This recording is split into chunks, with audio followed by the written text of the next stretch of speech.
Right. So welcome. Okay, good. We start. Welcome to the 15th episode of the How to Build a Black Nation with Power podcast. This podcast is about understanding and bringing together the many pieces of our empowerment and freedom puzzle under one unified umbrella as much as possible to ensure we don't become a permanent underclass in a country that was built on the backs of our ancestors. Taking into consideration what our people have done and what so many are currently doing, our empowerment and freedom march is most certainly not starting at square one. My name is Tamani M. Wandani. I'm the founder of the Black Gold Nation. I am a direct product of the Shrines of the Black Madonna's efforts since 1953 to liberate and save Black people. The Black Gold Nation is headquartered in Houston, Texas, which is where I am. We titled the podcast How to Build a Black Nation with Power because we want our people to understand that this is very, very, very possible with the right things in place. And we are focusing with this particular podcast on three of those things. Having a strong foundation by which we can build upon. And again, the Black Gold Nation is built on the Shrines of the Black Madonna, which started in 1953. So the foundation is solid. Leadership, which is why we're here and why we're having this leadership election and why we're going to have this conversation with this awesome brother. If you don't have leadership that understands this thing is about power, that understands that we have to own and control some stuff, and that has an undying love and commitment to Black people, it's not going to work. If you don't understand what you're dealing with and what you're up against, you will quit on Black people because you won't understand your target market, and that's very important. And lastly, we got to have a strong foundation, leadership, and lastly, we got to have spirituality. We have to understand that we got to be connected to one another and a higher power, which we are naturally a spiritual people, although we don't understand it. And if we have those things, then we can put some stuff in place that will last a number of years to move our people forward, and that's what we're trying to do. And tonight, we're focusing on one of those key areas, which is economics and finance. Tonight's guest is Brother Michael Fleming, who's a candidate to run our National Economics and Finance Department.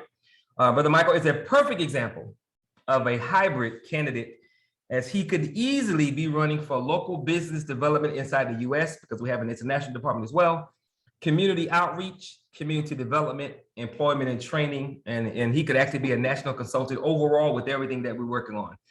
And the brother doesn't know this, but I want to share something with you real quick, Brother Mike, which is the logo for the show. I'm sure you haven't seen it, or if you have, you probably didn't notice it, but this is the logo for the show.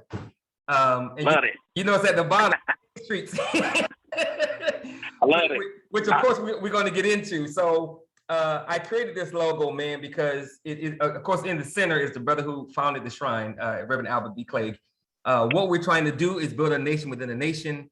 We got to have the political, we got to have leadership, we got to have our own candidates, but we have to have a foundation that's grassroots based. And that is why I placed your banner from your website at the bottom of the logo, because what you're doing is powerful, brother. It's powerful. And likewise, we have to understand, like you just said before we went live, like you were telling your mother, this thing is too big for you to even attempt to do on your own. That's right. And it wouldn't it wouldn't make much sense if we know we have other people out here who can help and who are willing to help. That's right. You know, so we can't have a nation of one person that thinks one way that's trying to do it his or her way. It simply won't work.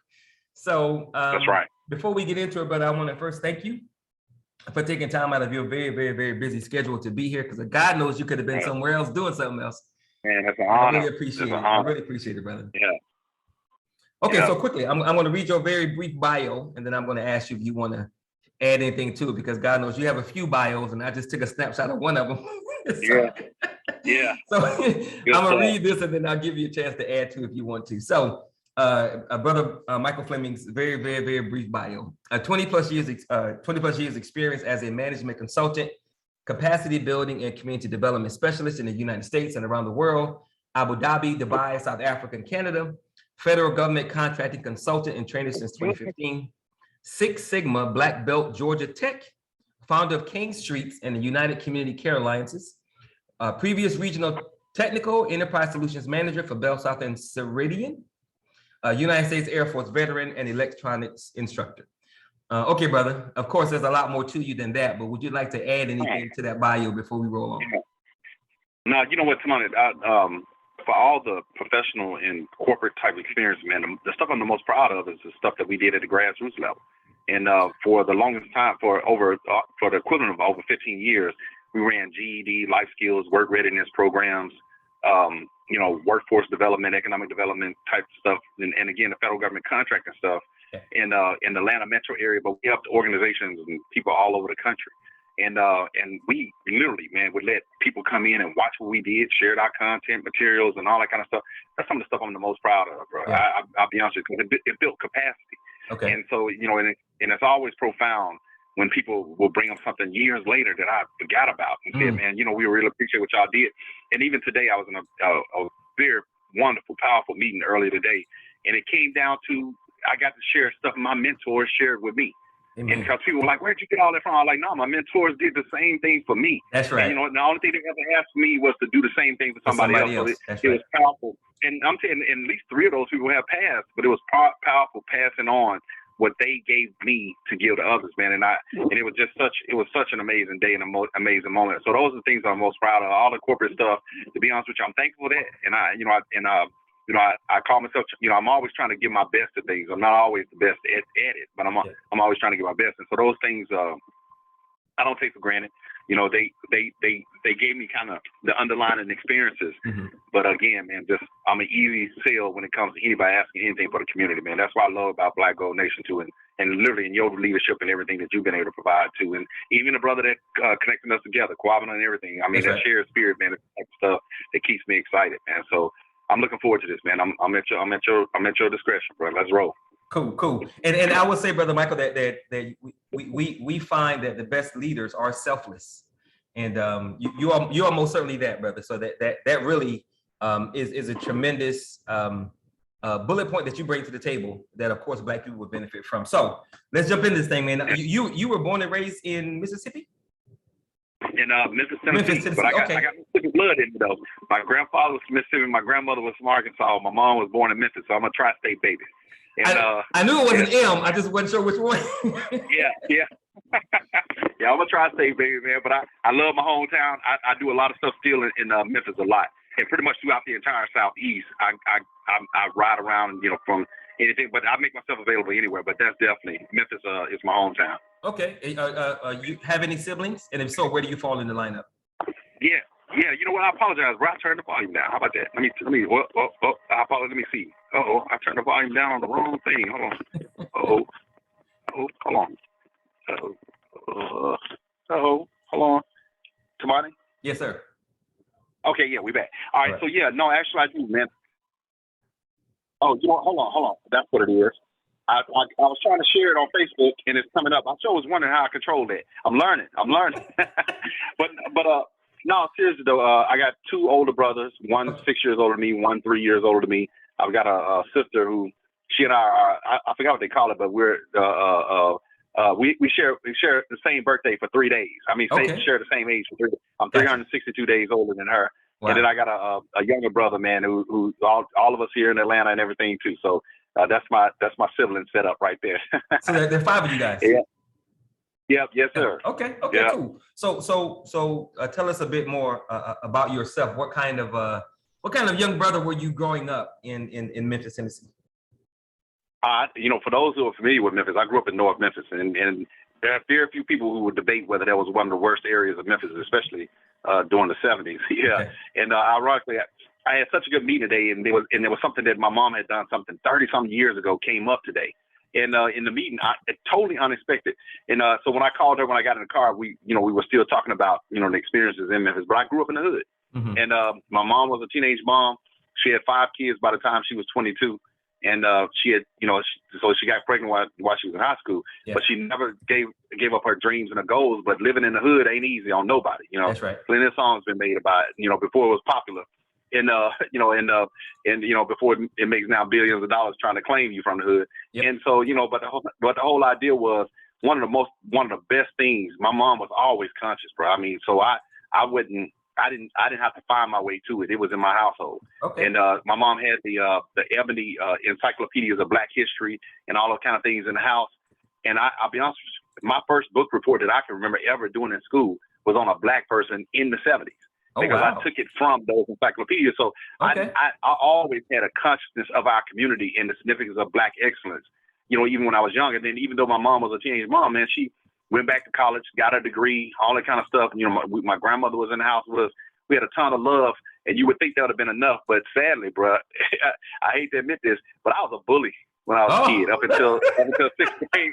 Yeah, I made a whole video on Facebook apologizing because, and still to this day I feel guilty for it. But my neighborhood, we fought all the time. Yeah. And you know, and so and I, you know, I grown a little bit faster than most of my friends and stuff. Even when I was smaller though, I had 2 older brothers, so I guess I just learned how to fight in the house, and it was nothing for me to want to fight outside. That's right. So you know, for all those, anybody who sees this or remember me from that time, I apologize because it's a long list of people. It's a long list, bro. And I'm laughing only now because it keeps me from crying about it. But I really do feel bad about it, bro. But at the same time, that when I got into 6th grade, though, something flipped, and I no longer bullied people. I wanted to protect people, and so and it just became this thing, man. I would not let anybody beat up anybody in any of the schools that I went to, kind of thing, man. And so, you know, and that kind of spirit just stayed with me, you know, for the rest of my life, because then I wanted to protect our community, you know, as we did it. So that's my early childhood. But here's the crazy part, man. And I got to say this part because it'll all make sense later. My mother remarries my stepfather, and my stepfather joins the Air Force. His first assignment was Idaho.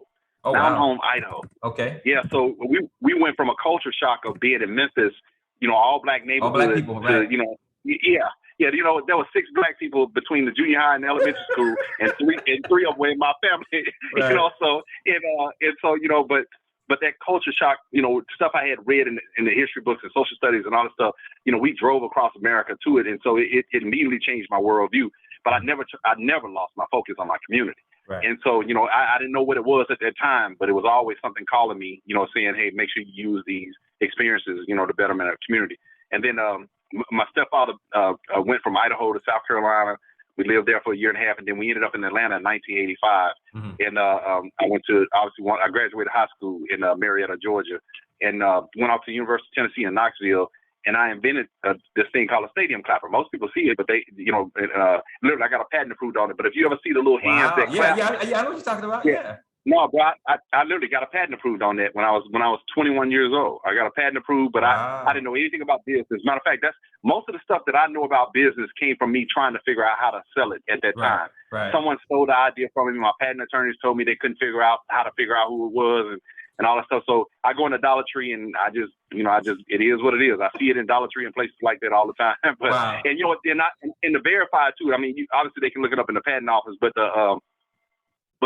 no, that product can never have a patent code on the back of it. And so because we couldn't prove who stole it, and I mean, I could teach a class just on understanding intellectual property that I learned from that time period. And I was literally in my early 20s. Yeah. And I ended up leaving school, came back to Marietta, ended up in the Air Force, and I taught 13 classes on the C-130 electronics. And so I self-taught myself computers in the early 90s. Because I needed it. It didn't even occur to me that it was a job. Yeah. I got out of the military. When I got out of the military, I ended up becoming a division manager for Bell South. I managed their entire IT, telework and IT team for all 9 states. Okay. And that's probably one of the highlights. And I worked for Ceridian prior to that with PeopleSoft and all the stuff. So IT technology is my corporate background. But man, I'm telling you, man, my soul was not rested. As great and good as that job was, man, something was calling me every day going, this ain't where you're supposed to be. Right. And so around 2002, a bunch of friends and I got together and we started a management company. And our first set of projects was doing stuff in the community. Yeah. And then I never wanted to be anywhere else. I was never as fulfilled. And I mean, I had great jobs and even in the Air Force and in corporate. And but the community grassroots stuff, man, just always felt like where I was supposed to be. Gotcha. So, let's take a step back to the bullying, right? You said that you were no. It's I'm not going to the bullying. I'm just that segment. You said that you grew kind of fast. You were bigger than some of the other kids.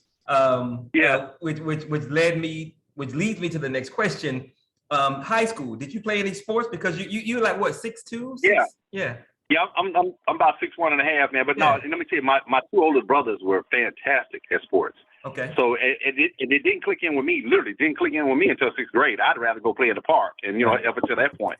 And around 6th grade, man, I started playing football. And by the time I got in my junior year, I had lettered in football, basketball, and track. And the coaches were like, man, you can play college ball if you concentrate and focus. I couldn't see it. And I had no understanding that, I could just go get a scholarship or something. I ain't got to make it to the pros. And so I definitely, grew up. Sports was always around me all the time, man. But again, my 2 older brothers, man, they were never taller than me, but they definitely were better than me in anything that had anything to do with sports. So, I definitely am a sports fan. Okay, so what position did you play in football, and what events did you run in track? See, so I was trying not to say it today, but since you asked.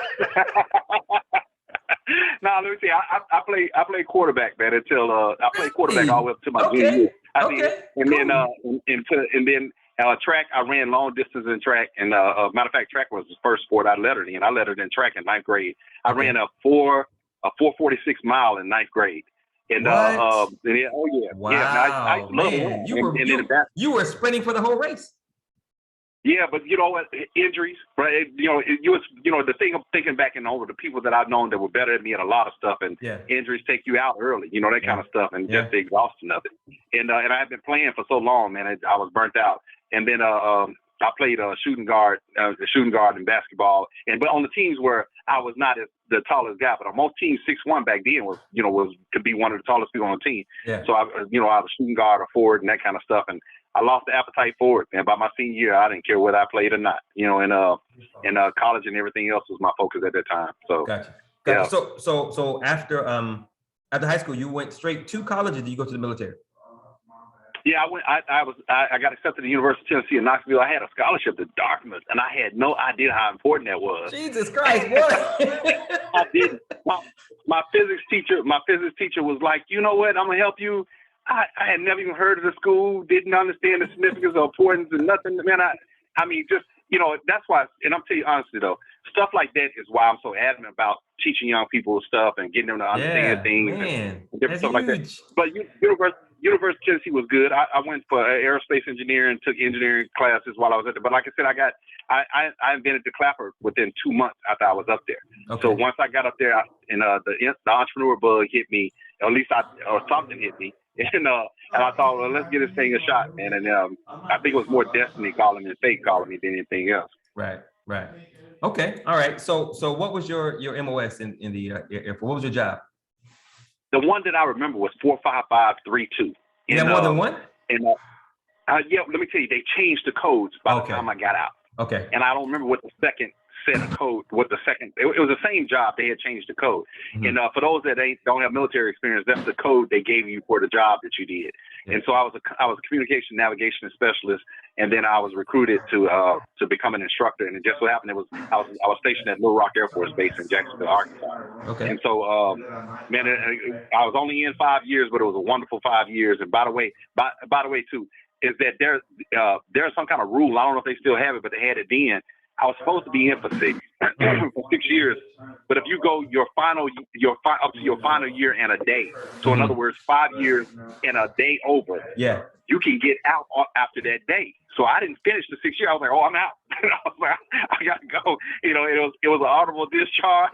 I was like, I said, this ain't for me. I was like, I made the most of it, but I was like, I gotta go. Yeah. And so literally, man, that year and that day, I filed to get out, man. Within a month, I think it couldn't have been no more than a month or two. I was gone. Wow. And I came back to Atlanta, and unfortunately, man, just didn't know that there were jobs for computers, man. And a sister I was dating at the time, she was like, you're pretty good at this. Got me a job interview, and it was just and it worked out. And it worked out pretty good. Okay, when you guys moved to South Carolina, where did you move to? Shaw Air Force Base in Dallas. Oh, so you're in Sumter. Right? Yep, right outside of Sumter. Exactly. Yeah, man. That's where I was born, right? Huh? I was born in Sumter, right? You know what? I think we briefly talked about that. You know what? Man, okay. Yeah, we have to talk about that. We have to talk about that offline, bro. That's right. Yeah, that's right. That's right. Yes, no, let me tell you, man. I some of the best friends I've ever had in my life, and I should have stayed in touch with them a lot more. We all Facebook friends and stuff. As a matter of fact, I'm going to the class reunion this year for the first time, because I relate more to them because we all really hung out a lot. Yeah. And we left there in '85. And then I came to Marietta, and I graduated at Marietta, and I didn't live close to anyone. So I never really got as close to people in Marietta as I should. Right. Should have. But something, man, I had a ball. Brother. Go ahead. Oh, go ahead. Yeah. I was gonna say, that's why I lettered in track. Yeah. I don't know why, man, but Sumter, as small as it is, everybody knows about Sumter, South Carolina, and I have no idea why. Because it's not like it's a big metropolis of a city, but everybody knows. You say Sumter, they're like, "Oh, I know where that is," and I have no idea why. Especially black people. Honestly, bro, it had a family feel to it. I went to Hillcrest High School. I left my brother went to that high school. My brother went to that high school. Did it? Yes, sir. Well, man, we definitely got to talk, bro. We definitely, And, I left, came to Marietta. My older brother was 1 year older than me. The coaches asked him to stay, and he stayed for his senior year, and they won the state championship. In what? In football. In football, okay. So I'm 51. We're about the same age, right? How old are you? Yeah, I'm 52. 51. Yeah. So how old is your oldest brother? Well, let me tell you, he's 3 years older than me, but he was a grade ahead of me because his birthday was late. Okay. So he graduated in '86. I graduated in '87. Okay, so I got 4 older brothers, and the oldest, 51, 52, 54, 55. So oldest is 56. So we're 5 years apart. Yeah, so it's very possible because my oldest and the second to the oldest, they both graduated from Hillcrest. So it's very possible that they could have been classmates. Very possible. No, but I promise you had to have known some of the people we knew. Had to. There's no way around it. So that's pretty cool. Cool. Well, amen, but a small world. Okay. All right, let's get back to this interview. Okay, so how does one go from, well, let me ask you this first. So why the Air Force as opposed to the Army or the Navy? And you don't seem crazy enough to be a Marine, so I'm not even gonna ask you that. Yeah, that's hilarious, but I tell you, I don't know the way I used to party, probably so. And my stepfather was in the Air Force, and in 6th grade, he came to me one day with the Air Force Academy book, and he showed it to me. He said, "Mike, you know what?" He said, "Man, you probably like this." And sure enough, I read the Air Force Academy book at that time, and this was the early '80s, and I was like, you know what? I want to go to the Air Force Academy. Okay. So that literally was my goal until I got to Marietta High School, and this is just the truth. This ain't me being emotional about it. There was a racist counselor that we had. She changed my grades when I came from South Carolina to Georgia. Most people don't know. Very few people know that this happened to me. She changed my grades from South Carolina to when South Carolina had a numerical grade system. Georgia had an alphanumeric grade system, and so the principal gave her the option to either keep my grades equivalent to what the numerical South Carolina grade was, or go to their system.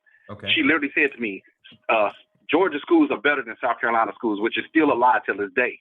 And she changed my grades, man, took my GPA from a 3.8 down to a 3.3.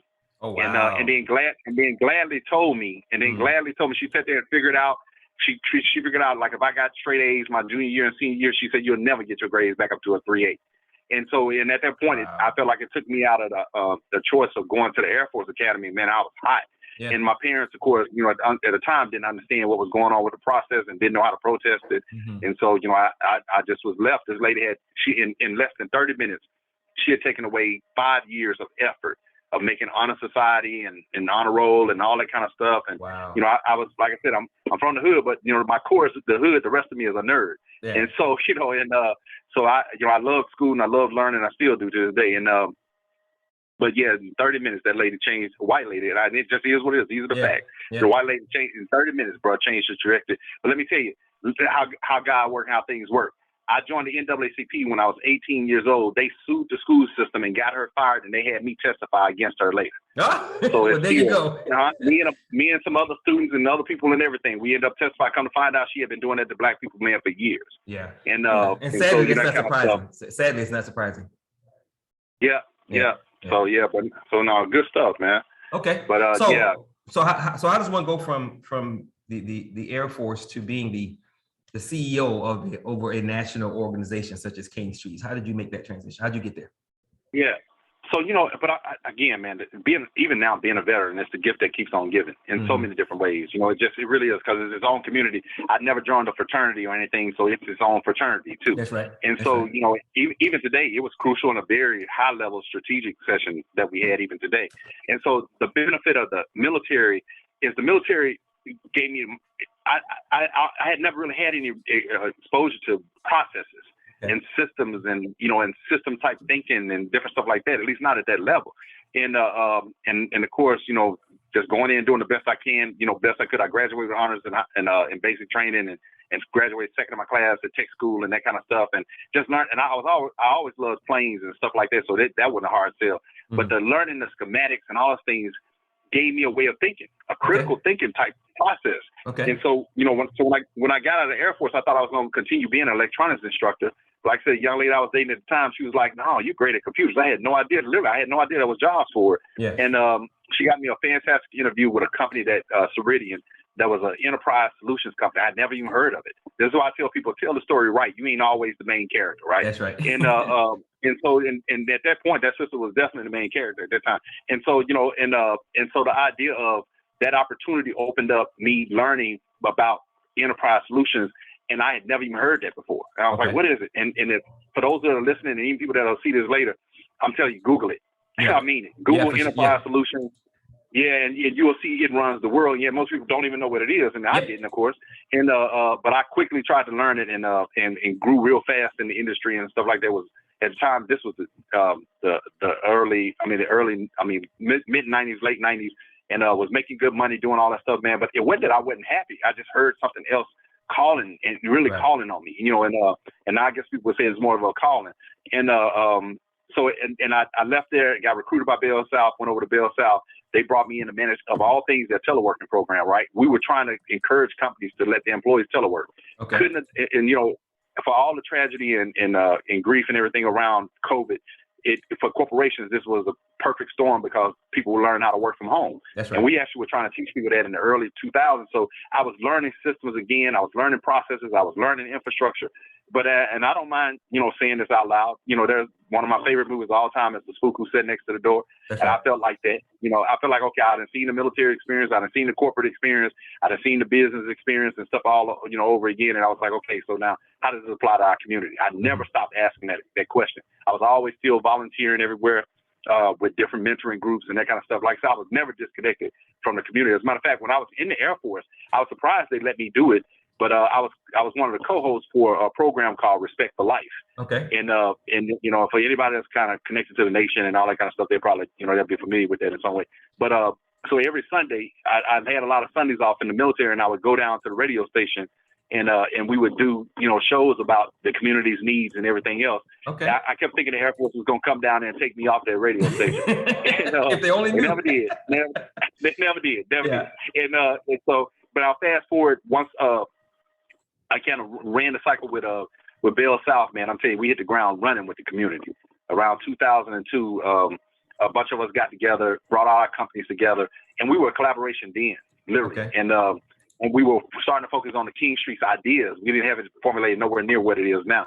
Okay. And then plus, we wanted to prove to people that we weren't just talk. We were like, let's go do the work. Right. So we spent all those years doing the work to get to where it is now. So some people are like, man, you've been working on this forever. I was like, it's been in phases. Yeah. And so we got out, and it takes time. And it takes time. It does. Yeah. It does. Yeah. And and I mean, it's a labor of love, bro. So I mean, you wouldn't walk away from your kids, that kind of thing. And so it's and so the idea is that we got out, we started doing GED, life skills classes, work rate, and let me tell you, we were never a nonprofit. We did not go about this as a nonprofit, and this ain't me bragging or nothing like that. But we would get contracts, man. We never got hardly ever. We did sometimes, but we hardly ever got a contract that paid us less than $185 an hour. Okay. And I mean, we had on average 10 counties a week that we went to. We had a team of about 8 people covering all these different counties, and that was our core team. But we always kind of expanded or grew, at the capacity that we needed to. And I'll be honest with you, somebody, man. Once the community stuff kicked in, I didn't want to be anywhere else. Literally, when people say when you do something you love, you'll do it for free, and it never feel like work. Yep. And so there's definitely some times that I didn't care about the money, didn't care about nothing, as long as it was helping our community, man. I was always on a natural high. So it's yeah. Okay.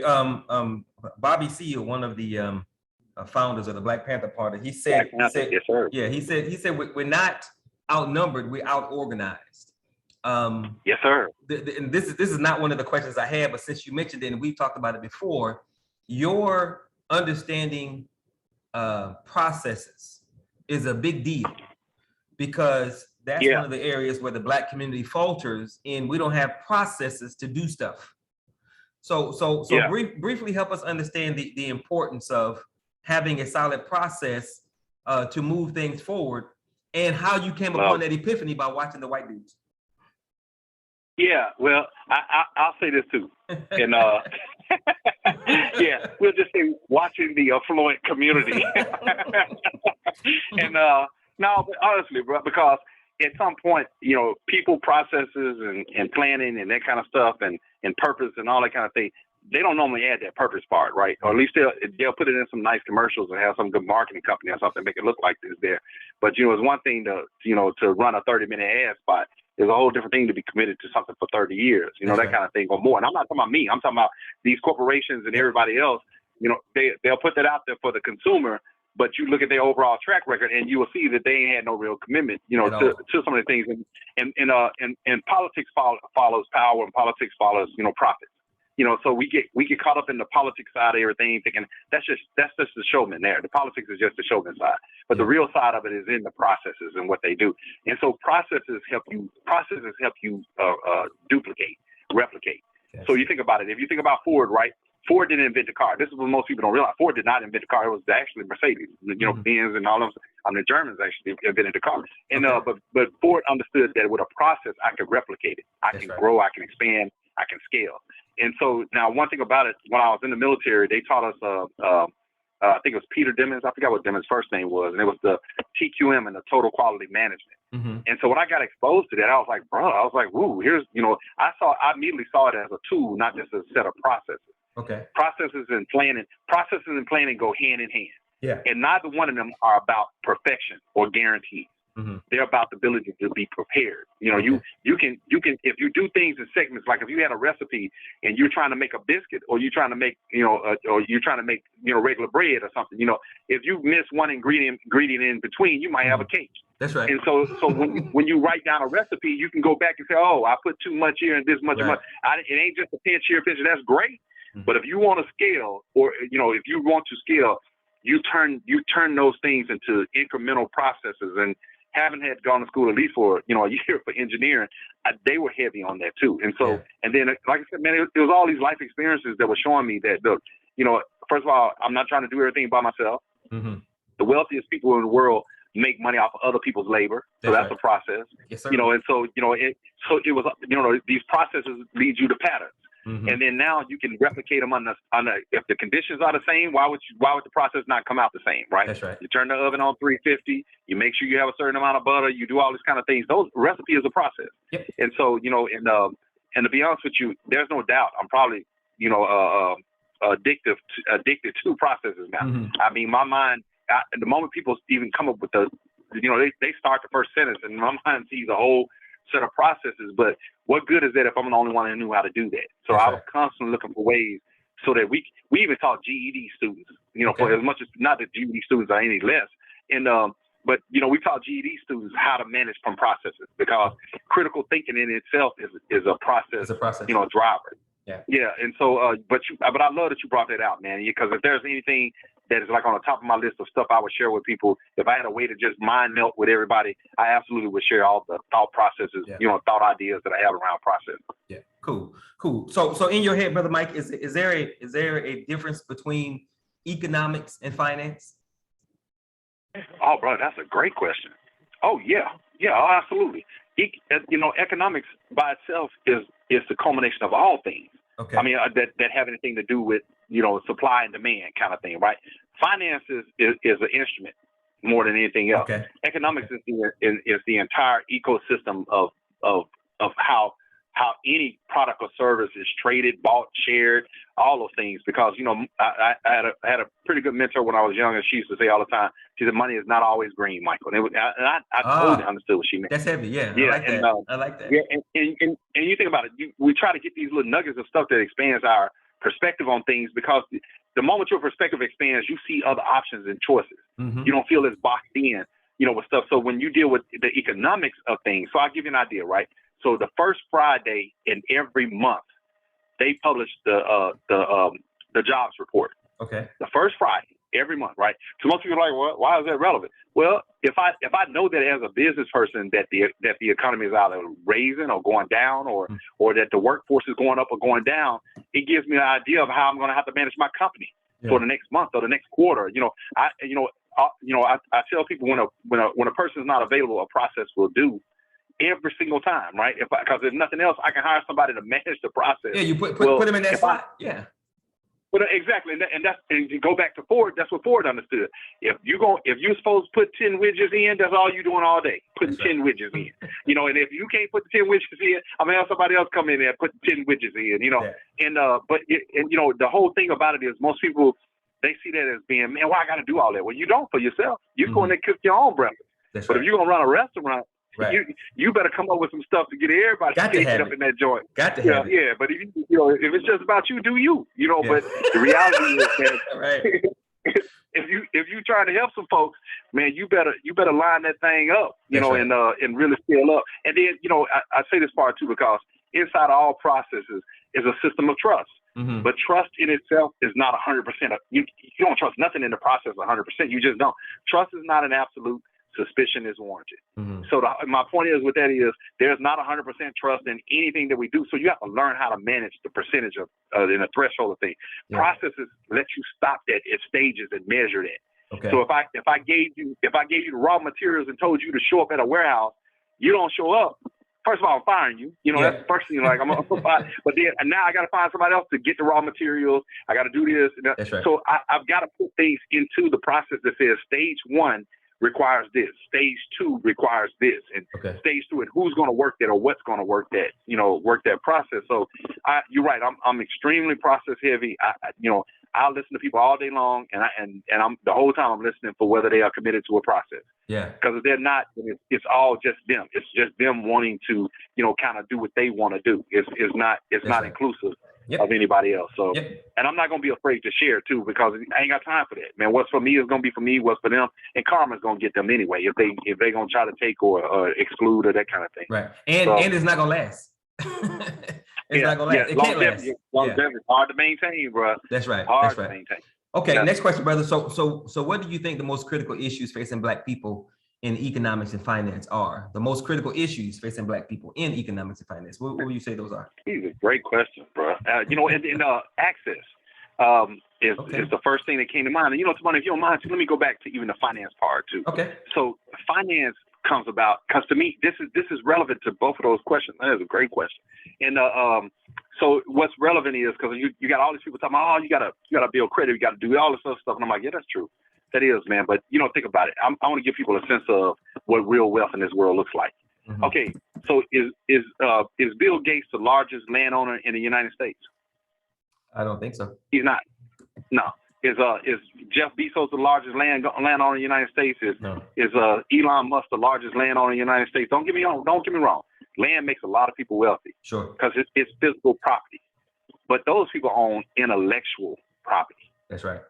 They own intellectual property. Right. And you think about all these celebrities and athletes and everybody else that are now worth dang near billions of dollars because they own their brand. They own they own the intellectual capacity and property of who they are. Yep. So, I had again, you're going to constantly hear me say great mentors, but I had a mentor years ago used to get on me all the time because I'd be like, man, I just need money. I need money to, I need investors. And he was like, Mike, you already got wealth.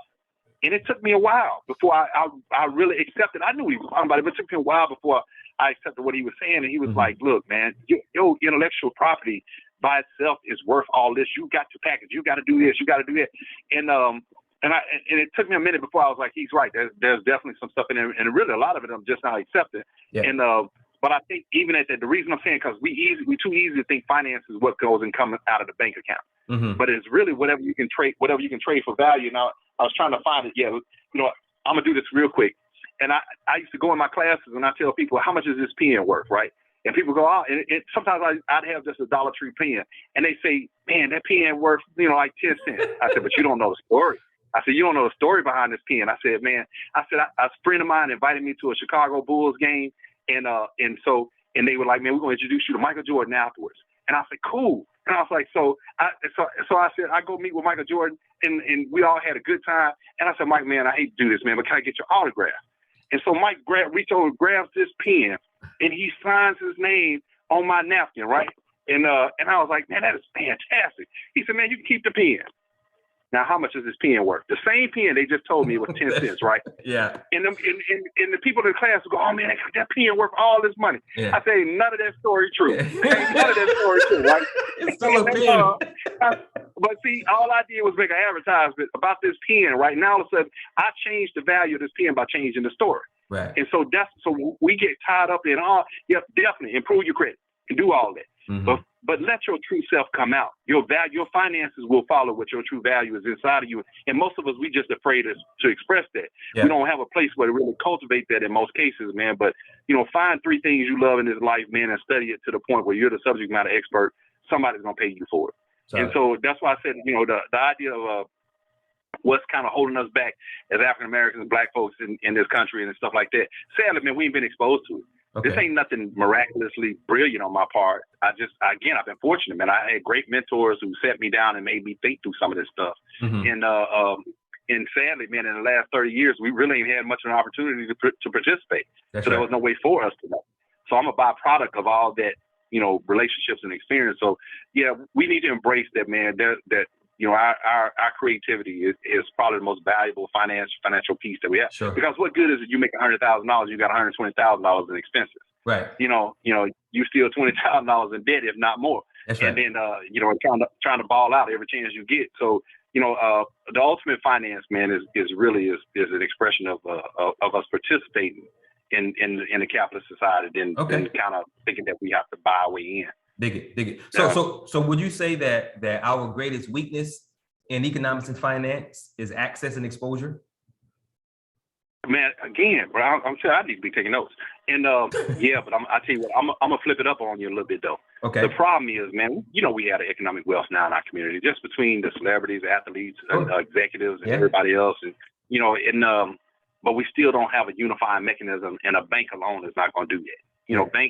Banks don't invest in people's businesses. The banks give you a loan and expect a return on it, and interest rate on that loan, and that. We don't have a strong enough Black VC community, virtual capitalist community. So it's not an individual issue for us. It's an infrastructure issue for us. But in fairness, again, we just now entering that capacity. Right. So and so when people are like, well, why didn't Black folks do this before? I'm like, how could we? We had no opportunity to do this. Yeah, exactly. When were we supposed to have had this opportunity to do this? It's now. And then, and this is not to kind of be nice to people, be nice to other races and everybody else. But y'all still owe us. I mean, not just in the reparations way, which I don't mind saying that I believe in reparations, but not just in that particular way, but to really give us as much access as you give everybody else. Right. I was watching, which it bothered me a little bit. But I was watching on Disney the movie Easy by the Dozen or something like that they were talking about. Yeah. And the white guy goes into an investment meeting and flubs the meeting and still gets all the money that he needs to get what he done, right? That's so right. How many Black guys get the benefit of the doubt? How many people of color get the benefit of the doubt going into a meeting and mess up the meeting and still come out with a national chain and all the rest of the stuff? So right. I just that ain't our story. That anybody that tries to say, well, it's the same for us, I'm like, come on, bro, you ain't being honest. White, Black, otherwise, you ain't being honest. Yeah. So give us the same opportunities you give everybody else. Take the risk on us, you would take on everybody else. And there's no way around it. We don't live in our own bubble in America or across the world anyway. So we ain't got no choice but to interact with them. They own the infrastructure. That's right. And when I worked for Bell South got sued by all these smaller companies because Bell South wouldn't release the infrastructure to them. Mm-hmm. And then even once Bell South released it, they wouldn't give them support. Yeah. So I'm sitting there going to myself, you're going to run me out of business simply because you don't show up on time. And so that's the thing. So we finally, I think these next 10 years for the African American community will shape society, let alone shape the African American diaspora. Yeah. And so, I'm looking forward to it. I'm glad people like us are participating. We having these kind of discussions and stuff all the time, man. Sure. I don't get enough of this. Yeah. So, and this is not one of the questions, but I've heard you say this a number of times, and I think it's important. Like a lot of people don't understand that timing matters. What is happening in the country and the world matters. So I've heard you say before that we've never had the opportunity to do what we're doing now? And you talked about what Black people were going through in the 70s and the 80s and that. So talk about that real quick, Brother Mike, as far as what was happening in the country with Black people in the 70s, 80s, and then I'm only asking you that because it serves as proof that we've never really had the time to do these things because other things was going on. Go ahead, bro. I love this, bro. I mean, you've already exceeded all my expectations. No, but seriously, bro, I appreciate that. No, but honestly, man, if we started with nothing but 64, right, and so they supposed to have ended segregation and integration was supposed to have started. Of course, didn't nobody do that. They wasn't no rush to do that. But who did do it and who started it was the federal government. Mm-hmm. So, but above the Mason-Dixon line anyway, D.C. and above. Then Chicago and Detroit, they were already starting to hire Black people, at least in management roles and leader roles, few and far between. Yeah. And then, of course, we were able to start going to colleges and everything else. So we didn't even have by the numbers enough representation anywhere to have any influence in the 60s. So you're talking about a whole decade locked out. Now, anything prior to 60s, multiply all our issues by 100, and that's what was going on. And then anything before 1865, the end of the Civil War, multiply all our issues by 1,000, and that was going on, right? I'm being mild about it. But then all of a sudden you come back up, and you got Kennedy dies, and then you got 1964, you got King trying to get everything. He's still fighting for all our full rights to participate, right? And of course he gets assassinated in 68.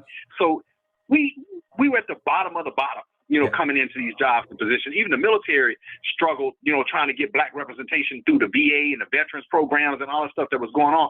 Yeah. So when folks are like, well, why didn't Black people do this? I'm like, man, who you talking about? We ain't own nothing. We ain't own anything. Like we might have owned a few things in our neighborhood and a few Black folks here and there, and some Black people have some degrees and stuff like that. But we ain't, if you can't control nobody, if you ain't sending out no paychecks, you don't really control nothing. That's right. And so we wasn't sending out a lot of paychecks in the 60s, and we definitely weren't sending out a lot of paychecks in the 70s, right?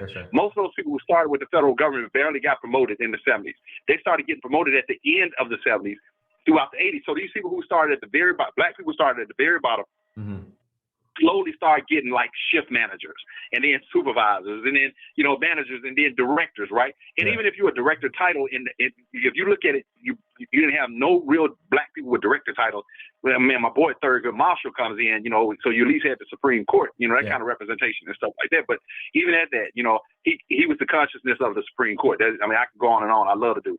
And but the idea of you come into the 60s, put an X on it, right? Because we had no influence, no control on it. You come into the 70s, everybody's mad at Jesse Jackson, but I tell people in a heartbeat, I ain't mad at Jesse. Jesse was willing to take a bullet for us. He didn't mind standing up on that stage. Yeah, Jesse was black. He was black. Yeah.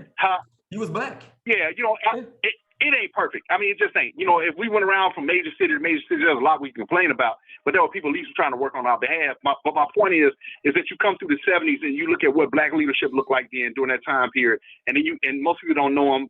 Reginald Lewis, who ran Beatrice Foods and all that stuff. He comes in the 80s and he tricks them into being the influential person that he is. But you got Ebony Magazine and you got Atlanta coming up. You had Maynard Jackson and Andy Young and all them establishing Atlanta as the Black Mecca. But most people don't understand this. Coca-Cola could not let Atlanta not be a diverse city. This is what folks don't understand, right? Coca-Cola was growing globally. The last thing they needed is to be going in another country and somebody telling them, you can't even handle your headquarters in Atlanta. So everything that was going on in Atlanta was being approved by Coca-Cola. Okay. And then Delta and everybody else was growing and all the rest of the stuff. I mean, I could go on and on about that. And so, again, the 60s are gone. 70s are gone. We have no real influence. Yeah, we're starting to get elected officials in the 70s because we finally had our voting power to some degree. But of course, we're arguing and fussing over that. And the Republicans, and as much as people try to say there's no difference in the parties, but Democrats might not have been perfect, but Republicans definitely ain't been our friends. And so they were constantly trying to eliminate the vote and trying to end integration in, 40 acres and a mule. They were like, hell, we don't even want you coming through the door, let alone 40 acres and a mule. So the whole idea of being able to, see that progression, and then, okay, so you come into the 80s, let go of that. So you got some great business leaders that were starting to emerge, African-American business leaders and people starting to emerge in the 80s, but still to this day, everybody thinks something suspiciously happened to Reginald Lewis. Yeah, I don't think he had brain cancer. I'm one of those people. It's very suspicious. And his wife was brilliant too. But we were starting to show up in the entertainment industry and all that stuff. And Jordan changes everything about athletics. He comes in the 80s, not just basketball. This is what folks don't understand. he changed everything in athletics. And so, you know, so you got all that influence, Magic Johnson. I mean, these people were starting to learn pretty well in transitioning toward the business stuff. But again, that don't show up for another 15 years. Yeah. And so then you got the 80s where we got the athletes, the entertainers are emerging, Michael Jackson, and then the people behind it starting to become their agents, getting involved. We've got the business community, the federal government stuff is doing, but still, we're not the main ones with the signature on the check. Yeah. So that didn't start until later in the 90s. And then you get a Ron Brown who works for Clinton and everything else. He suspiciously dies in Russia. You know, his plane flies into a mountain. You know, I'm like, come on. Yeah. And then let's back it all the way back. Now, even if we go back to the Black Panthers, you got Hoover and them dismantling all the true black organizations that were developing our community. Yes, sir. Yeah, man. So, you know, you squash leadership. You squash the overall African American leadership and diminish all of that, and yet people get mad because we tell them the truth. I'm like, what's wrong with y'all? Yeah. So, you know, in the 90s come around, and in the 90s, you know, there's no way around it. We were 30 years behind the internet in the 90s. The internet was created by colleges and the military in the 60s. Yeah. And here it is. We don't even find out about it or even get some concept of it except AOL. You know, all of a sudden you got mail. You know, and so we wake up to some degree of that, but still we're barely inching our ways into those jobs or being even invited into those jobs. Yeah. The .coms come along, and you may have a few black people that worked at those companies that had stock options, but they're still not the ones cutting the checks. Mm-hmm. It's only until you see the emergence of African American females and people graduating, African Americans graduating from college, that they start getting into these higher level positions. But even now, it's less than 5% of everything in every industry that we have black people that can cut a check. Yeah. And most of the time, they can't cut a check beyond 6 figures. And so, you know, so the emergence of what that looks like is that when did we really have an opportunity to? Then you got the whole conspiracy and everything around 9/11 hits, and we get distracted for 8 years through a war that should have never happened, right? Then the housing market in the 2000s is controlled. All that housing stuff that everybody got in the 80s and 90s was we now know that was just all fake stuff, right? Yep. It collapses on them in 2006, 2007, and 2008, and it reveals all that corruption too big to fail. Mm-hmm. You know, bull that they had to put behind everything, right, to be able to do. They say capitalism every 5 to 10 years, and yet they complain that we want some money. Yeah. And so, you know, and again, that distraction, if we were starting to go up the elevator stopped working. Right. And it was like, get out, you got to take the stairs, and they wouldn't let us go up. We had to take the stairs back down. That's right. So when was this great opportunity in America for us really to have participated? Yeah. And now, man, I think the intellectual, again, I think the prowess of our intellect now at this point by itself should allow us to be at the table, but it wasn't until the Black Lives Matters movements and the movements of last year and the last couple of years that these corporations, we commit to it now. Yeah, because we make it an economic issue now. Yeah. If you ain't gonna do it, if you're not gonna let us participate, we ain't giving you our money. And more and more, and you'll think about this too. All the progressions of the African American community have always coincided with technology. Okay. Have always coincided with technology, right? So you go back even after 1865. What was the telegraph? Telephones, and then print and everything else gave us an advantage to communicate with each other. So Du Bois and Booker T. Washington and all the rest of them, they had the tools of the day. Yeah. You come along with King. What was the new technology for King? Television. Okay. Right. So then you have that. Then all of a sudden now you have this reemergence again because you get these smartphones where we finally can record the corruption that's been happening to us the whole time. Right. And so now these tools of the day is what helping us there. And I don't mind saying this now. Somebody asked me the other day, they was like, Mike, what's next? I said, I'm telling you right now, the metaverse. Don't get into all this fake stuff that somebody out there pushing, trying to get people to join and all the rest of this stuff. Mm-hmm. But no, we need to become students of this metaverse thing. It ain't going nowhere. Okay. So, you know, and that's definitely an intellectual space, man. Hate to go on and on about this kind of stuff, man, but I'm still frustrated. But it's collectively our time. It's collective for society time. Society gets out of the way of African American people, bro. We're gonna have a fantastic world. Yeah, and I think it's important, Brother Michael, that we make clear, because our people, like other people, are confused as to why we aren't further along. So sometimes you have to explain, well, we're not further along because there were systems and processes and powers that prevented us from moving further along. It's not like we're innately inferior. We've had the government working against us, you know, from day one, and they're still working against us. That's right, and they're still working against us. Okay, so I think what you just said about the metaverse might be the answer to the next question, but I'm gonna go for it.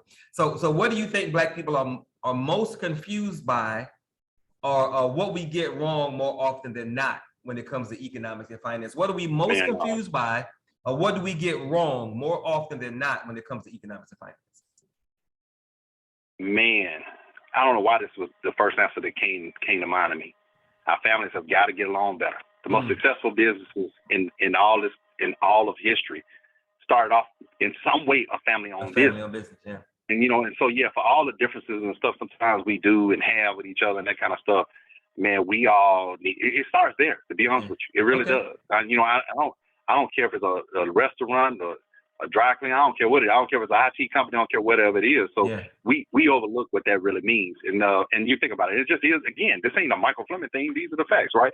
I mean, the mob, what the main thing is, we're a family, right? That's right. The Jewish community, we're a family, Right. And I mean, it's just, they run their enterprises with the word family and everything that they do, Right. and so they try to take that approach because normally the word family comes with a degree of loyalty, a degree of tolerance and all that kind of stuff. So, that's not a, we take that for granted, but part of it is we're distracted by so much material stuff, all the time. And I'm one of those people who, when I see the TikToks and the reels and all that kind of stuff, as long as we pay attention to the science of it, those things could be really empowering. Oh, by all means. It might be goofy, silly, or whatever, over stimulating sexual stuff and all that. But we have to understand what's running and moving all those things. They're running ads in between your stuff. That's right. So, but we have to understand what does the participation look like in it just. We need more management training as a group of people. We really do. Corporations send their executives to management training. The military send their executives to management training. And with a degree, no degree, school, no school. And to my, I know this might be a tangent on what we're doing, but and for those that are listening and that will see this and stuff like that, that's what I love about what we're trying to put together with Black Gold Nation, because it's really a training institute in some. That's right. Oh, no doubt. No doubt. Yes, sir. Yeah, and so the idea, man, of just trying to get that, and I tell you this, I had another mentor, and I ain't gonna say he was one of the greatest ones, but he used to say to me all the time, there's no common interest, there's no common enemies, no common friends, common interests. And we lose sight of that. We lose sight of that so much. So I think for me, I think the whole thing is, and it's still kind of around the finance thing, is spend a little, save a lot, but that's for everything in our lives. That's not just money, right? Right. Spend a lot of time on stuff, stack the time up on, you spend a lot of money, spend a little bit of money on stuff, stack the time up. It's it really is, it's really understanding that, that YOLO, I'll be honest with you, I'm one of the people who don't like that YOLO. You only live once. I'm like, yeah, but you'll be paying the bill for it tomorrow. That's right. So, it's like, find a balance, have some fun in this life, but be responsible, just make sure that if you're going to buy something, buy some stock in it. Do something. Look to ownership. Look to have influence. Look to have all these different things. Don't just be the consumer in 99% of the things you do in your life. Yeah. And at some point, try to find a way to be vested. Have some interest in it. So I don't know if that answered that directly, but that was the first thought that came to mind as you asked the question. Is that man, let's drive the things. Let's have our families figure out how to collaborate more and get along better with each other. Let's get a ton of management training. Right, and that's another thing that we have to keep in mind as relates to our history in this country. We have to understand that, like you said, other ethnic groups do things as a family, but we have to understand that our family unit was attacked and destroyed on purpose. So we got to keep that in mind, and we have to try harder because we've been conditioned not to trust those that look just like us. So for us, everything we do is harder because of, again, what this American government has done to our family unit on purpose. Yeah. And you talking about when have we had a chance to really make things happen the way we can now? Hell, if we just take the crack cocaine epidemic in the 80s for 10 years. That's right. That one thing alone, 10 years they pushed crack cocaine to the Black community, and then they ramp up the war on drugs to make it, if you sell it, if you use it, that we put into your community on purpose, you go to prison. So, it's a lot of stuff, man. No, bro, but you know what I can only imagine people listening. They're like, man, that's some militant brothers. I'm like, we militant because we telling the truth. I'm like, because we telling the truth. It is what it is. And so, it's like, huh? If the truth is making you uncomfortable, then I'm telling you, you need to question the people you hang around. Yes, sir. I'm dead serious because they all lying to you. Because this, let me tell you, I've now added to when I talk about the late 70s and the 80s and the emergence of crack. Mm-hmm. Well, you know what I've added to it? Not only did they put crack in the streets, they put guns in the street. Oh, yes, sir. They were giving 10-year-olds, 11, 12, 13, 14, and then telling, and let me tell you, and I don't mind saying this, and I posted this one time on Facebook, and it was one of the biggest response things I have ever put on Facebook. I talked to people about how the re-up man is doing more damage in our community than anybody else. Okay. And everybody was like, ooh, he didn't call out the re-up. If you don't know who the re-up is who you re-up to go get your drugs and your alcohol and everything else from. It's who you is, and we know who the people are. But the problem is with the re-up person, they don't control the supply chain. They just the person in between the supply chain, right? Yeah. And so they're gonna supply that whole entire thing, man. But so I ain't calling out the re-up person. I'm calling out the process. Yeah. And so, you can be mad at me all day long, but hey, like I said, the core of me is hood. And so, all the rest of that stuff is what people gonna get. I'm gonna smile and be nice to you all day long because that's my spirit to do that too. Yeah. But I'm telling you right now, the truth keeps me this way. That's right. And I try to stay as close to that as possible. So, the idea is that, they use the re-up guys and people and parents and grandparents, because there was some grandmamas doing it too. Oh, no they doubt. they supplied them the guns, the drugs, and the drinking and the women. And I specifically say the women, because sadly, all of that hit at the same time. Yeah. Every corner was inundated with that. And then now you tear down the projects and you got people all over the country fighting over territory, right? Mm-hmm. The crime rate has been up dramatically since they tore down the projects in Chicago. And yet they're trying to say what is going on, because the moment you tear down that many projects and tell everybody they got to move on a certain side of town, they gonna start banging, and they haven't stopped yet, and that kind of thing. And we saw the numbers everywhere in the country do the same thing, and as if they didn't anticipate that. So and then they passed all these additional crime stuff, man. I can go on and on. So, but right. But again, we weren't prepared, equipped, man, to understand the what was being deployed in the strategy. That's why I don't mind you saying that the U.S. government in some particular way has underwritten all of this stuff. Oh, sure. And, because at the end of the day, remember again, I was saying it in the beginning, the politicians are the actors of it, but they're not the script writers. It's right. The businesses that are the script writers, right? The businesses send their lobbyists to Congress and then say, hey, write this, do this, do this. And the congressperson ain't smart enough. They didn't write it. Right. So if they're not the writer, they're just the actor. Right. The writer writes the script, the actor plays it out. So we get caught in the play. Mm-hmm. I'm like, man, forget the play. I want to meet the writer. Right. I want to meet the script writer. And matter of fact, I'm going to burn that stuff up. But it is what it is, bro. And this is going on all over the world, man. Every time they put up a new stadium, that's a way. I can guarantee you, every stadium that has been built of any kind in the last 30 years was built on top of a low-income Black community. Oh, sure. So, and people probably displaced to get it built. Yeah. No doubt. It used our tax dollars and promised us jobs and everything else. Again, I'm being militant because I'm telling you the truth. I'm like, come on now. and we also have to understand how corporations work, because corporations run the country. And we got to understand how that business works too. So, all right, next question. So if you had the attention of 2,000 to 3,000 people, all of whom lived in the same zip code, what would you have them do to start moving forward personally and as a community in economics and finance? 2,000 people, same zip code, personally and community. Go ahead. You know what? First thing I would want to know is, what are your gifts and what are your talents? What are your interests? Okay. So if you ain't got a gift or a talent, what's your interest? Because, man, that again, bro, fantastic. That's absolutely a tactical question to me. So 2,000 people, there's, man, the amount of skills and talents and abilities, man, it ain't showing on my face, but my heart is smiling with that question. It really is. Because, 2,000 people in a community, the possibilities are endless, man. Yes, sir. The entire capitalist system is based on 20 categories called the NAICS codes. Mm-hmm. They're the NAICS code, the North American Industry Code System.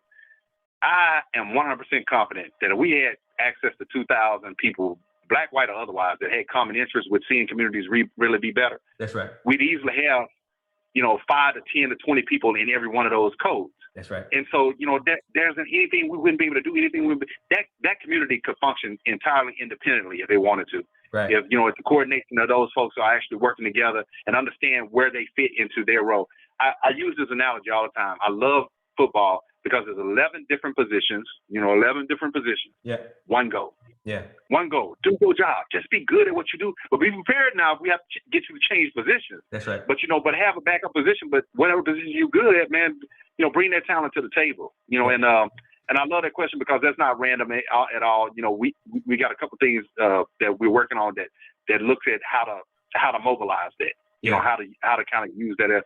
I call it the Uberizing of care. I really do. It's like, hey, brother, I would listen to your videos and I made a note, the Uberizing of care, because we're gonna get into that. Right, exactly. Because the questions that I ask, Brother Mike, I don't just be asking stuff for the sake, but I'm asking for a reason, because what I have gotten from you and what Black Gold Nation is going to get from King Streets is a way to make that a reality.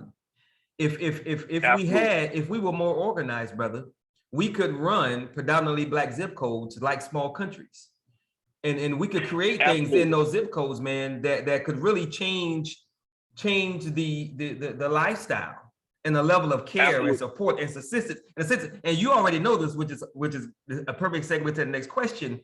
A lot of what we need already exists in the area that we live in. We just don't know it. That's right. Because we don't know who's there, what's there, who's doing what, how they're being done, how it's being done. And that's why it's so important that we know what's going on in our own communities. What I love about that comment, I'm serious, bro. I know you had this set up for me to interview, but I love good thought no matter where it comes from. So I definitely could shut up and just listen to you keep working through that part of it too. And but no, what I love about the way you framed it, my mind instant was like, he's right. It's all about the processes now that we put in our community. That's right. To accept that. Interesting, in the meeting that I had earlier today, I was telling people, I said I've actually probably had more pastors as clients over the last 20 years than I have anything else. And then I've had real estate people literally in like categories. And I said, and these pastors would invite me to their church, and I'm a numbers guy, so I'm forever running numbers. So I would count, how many people in the church, how much money I thought they would give into the church. I literally would run the church's entire budget, while I was sitting in there. But I also would pay attention to the demographics. I'd never been in a church where it was any lower than 9 to 1, 9 females to 1 male in every pew. Okay. That's a sorry testament, to be honest with you. Yes, I love my sisters, and most of these have been African American churches, but it's pretty much everywhere. Sure. And so but I was like, that's a sad testament that you can't get men in here. You haven't done something that where men's numbers are equivalent to, and and then in most cases, the men that were there, they weren't single guys. They were with their families. So they kind of made up that number. And but the tragic part of it even worse was, I didn't know what the person next to me did for a living. That's right. So, and God answers prayers with people, and the person may need me, and I need them, and we don't know. We don't have. And you never know. Other guys say, get up and hug your neighbor. I'm like, I don't want to hug my neighbor. I want to know what she do. Yeah, talk to what does she do? Yeah, what does she do for a living? Right. Tell me what they do. Yes, I'm like, what do they do for a living? Yes, sir. And for some reason we don't want to talk about business like we ain't supposed to when we get home. Man, I'll be honest with you. Most people I meet nowadays, and we introduce ourselves, and my next question usually is, what do you do for a living? That's and people be looking at me like, man, we just met. I'm like, yeah, and I want to know what you do for a living. Otherwise, I don't need to be standing there. I'm like, yeah, I don't need to waste my time with you. You don't need to waste your time with me. What do you do? Yeah. And, or not even what you do for a living, but where's your interest? Hey, let's be an asset to each other. And so 2,000 people, bruh, yeah. That's some good stuff right there. Per zip code is even better. That's more methodical. So yeah, man, let's use some process systems and management stuff and find out these talents and interests that people have. So. Yeah. Well, let's take what you've just said and capitalize on it, given what you've done with King Streets. So tell us, what is King Streets?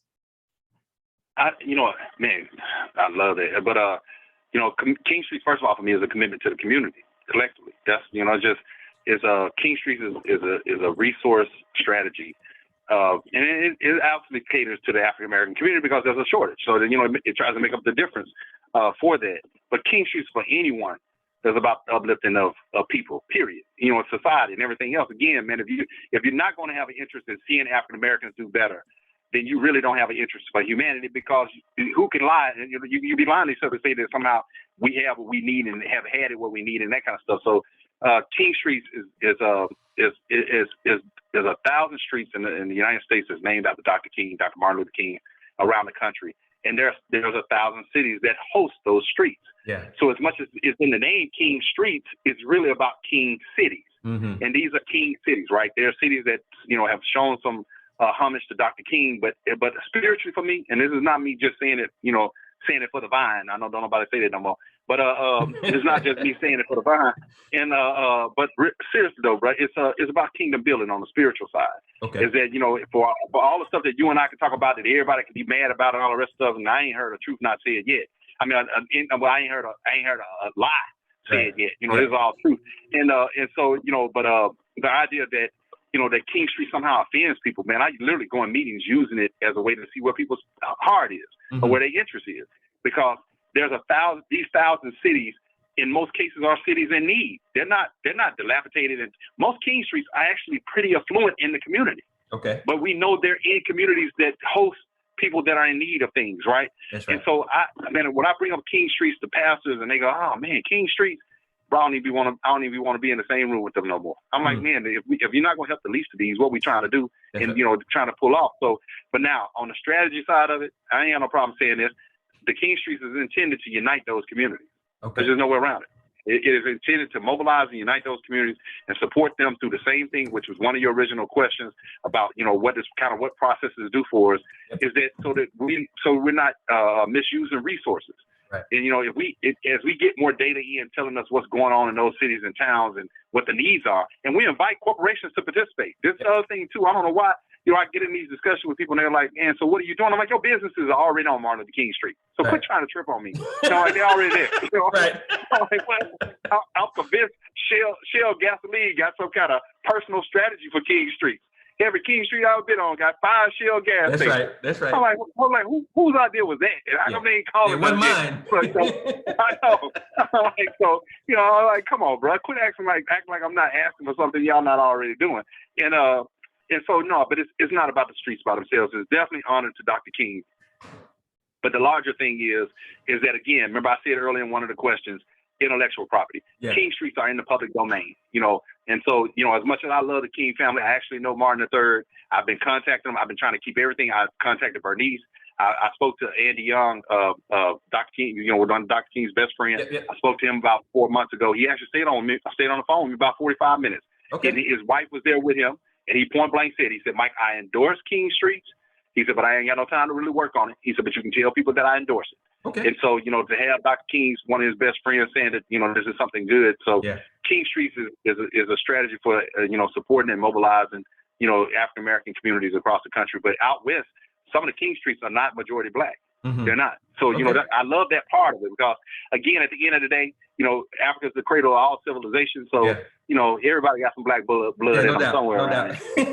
So help us understand how the King Streets business project organization, however we want to categorize it, how does that help the average Black business owner or Black business organization, a Black organization? Yeah. No, again, wonderful question too, is that as we build out the infrastructure for this, which is why I was looking forward to even just having a partnership, let alone working in a leadership role with Black Gold Nation and Youth Money, is that the goal is that if we find successful projects, businesses, programs, once we build out this full infrastructure, we can replicate those things overnight, just about, right? And then the virtual King Streets it's KINGSTREETS.com. You got to have that last S on there. The virtual King Streets is proving it. Mm-hmm. I spent less than $100 in marketing in the entire time that site has been up. Yet we have 17 million hits, over 200-some thousand subscribers. Wow. The average of 3,500 visitors come out there every day. I mean, it's, and we got 1,000 what I call mentoring videos that are out there in 40 different categories. Yep. The average person, once they're out there, spends 2.5 hours on the site. Mm. And so, so we're in the process now of packaging that, trying to figure out what that looks like with partners and everybody else. But the goal is like anything. Until because I don't like using the word control, because control is a byproduct of the word manage. Mm-hmm. You don't just randomly control something. You have to manage it and you feel like you control it. Yeah. So the management of what these relationships all throughout the country would look like is remember I said we don't have enough Black VCs, right? So that's right. We would have these venture capitalists come in, look at these projects and say, you know what? we're going to put this in, 20 of y'all King Street cities. We're going to put this in another 40, or we're going to put this in this area and that area. That is absolutely the goal and the vision and the dream, is that we manage the distribution process of our concepts and ideas that fit in our community. And again, if it's not going to be from the minority community, the majority companies and businesses and people, all of us got to give back to those communities. You're no longer going to be a commuter business. You're no longer going to commute in, make money off our community, and then go back out to the suburbs and live your life. That's right. You're no longer going to be a commuter church. You're no longer going to come into our community. Everybody commutes in on Sunday, gets the money they need, and then go back out to the suburbs. You don't leave anything for any other word for that is a parasite. You ain't going to be parasitic coming in our community. So we can have more governance over what the needs and interests are. And I'm going to use that word interest a lot. The needs and interests of what our community needs are. Okay. Excellent. And my next question was what's the vision? But you already gave that, so I can go to the next one. Partner, and more partnerships. Amen. So you have helped me to understand your concept of different tier types as it relates to the people that we want to work with and who we're looking for. So tell us more about the tier types you come up with and how you came up with them and why they're so significant.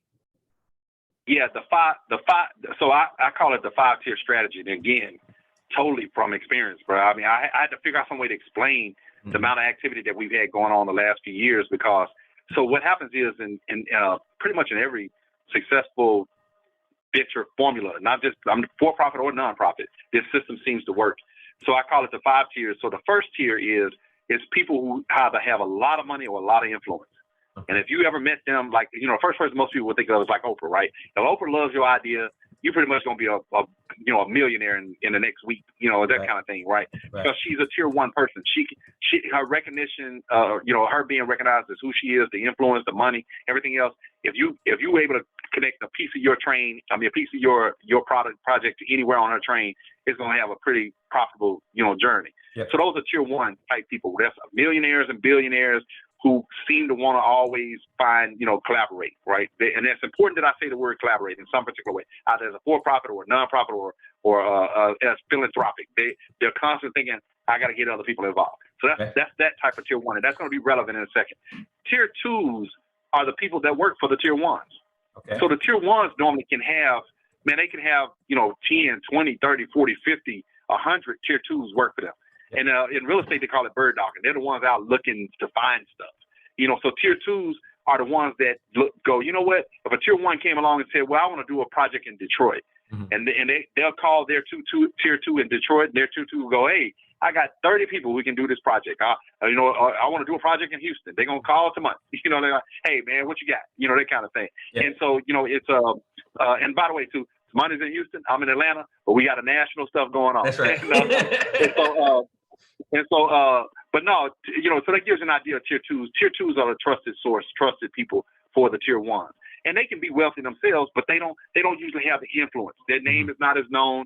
They can be in good company. They can be invited to the dinners and the lunches and the breakfasts and retreats and all that kind of stuff. And everybody in the room knows them, but they can't put you on by themselves. Right. Now, tier 3, which, to be honest with you, I'm probably my tier. I'm now probably probably not now, but I'm more and more. I'm moving slowly up into tier 2s. That kind of thing. Yeah. Is that I'm starting to deal with tier 1s who like, okay, I kind of like what you're doing. Let me kind of think about what you're doing. And but tier 3s is what I was for the longest time.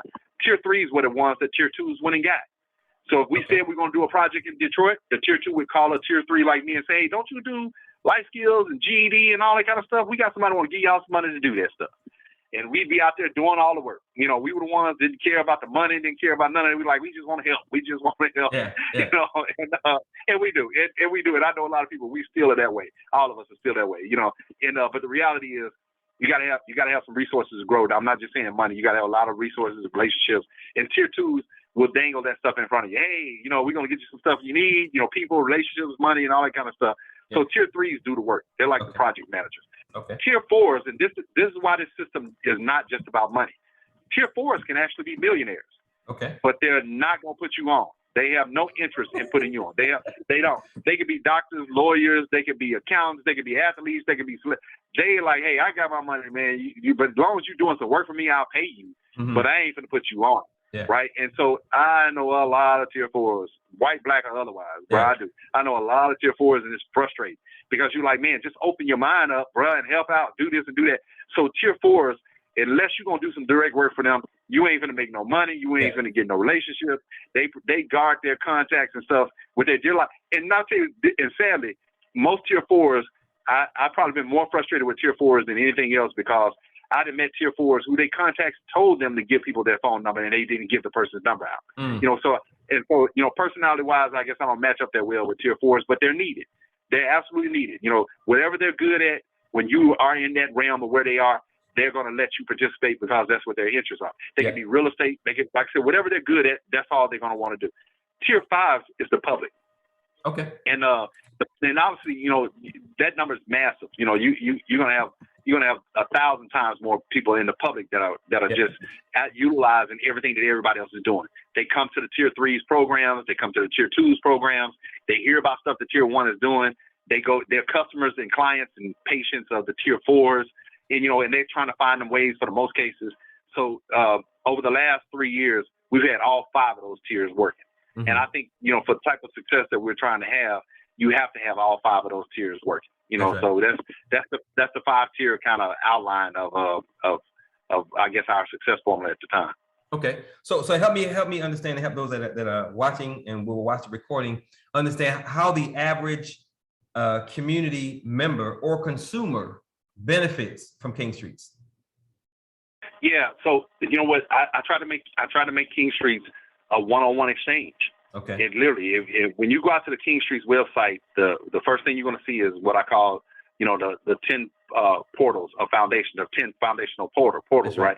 Yep. Those 10 portals are the things that over the years that we learned that every community has got to have to be sustainable. But the community obviously starts with the people learning how to be sustainable. So with King Streets, you get to start with where your interest is. And so for each person, that's why I call them video mentoring. You go out there and you see other African Americans who do stuff that you like, man, I didn't know African Americans did this. That's right. And in fairness, that sums up the first 25 years or 30 years of my life. I didn't know African Americans did a lot of this stuff. Yeah. And, just by sheer time management, I never met a lot of these people. But on the King Streets website, there are there's 1,000 videos. I'm not expecting anyone to watch all 1,000 of them. And but there's definitely, we're going to find stuff that's in your interest. And if we don't have it out there, you can always text or call me or email me, or preferably the first two, text or call me. And then, and we'll find those, some reference materials and stuff to put out there to kind of help you with your journey. So King Streets is definitely, is there to encourage people to, to kind of follow their dreams and their goals. So, okay, cool. So, what are the business opportunities that exist for a person who might be a 3, maybe even a 2, and they want to be more involved, but they want to generate some revenue for themselves, for a business or whatever? What are some of the business opportunities that exist with King Streets? Well, the first thing they need to do is call out to money or call Michael. Amen.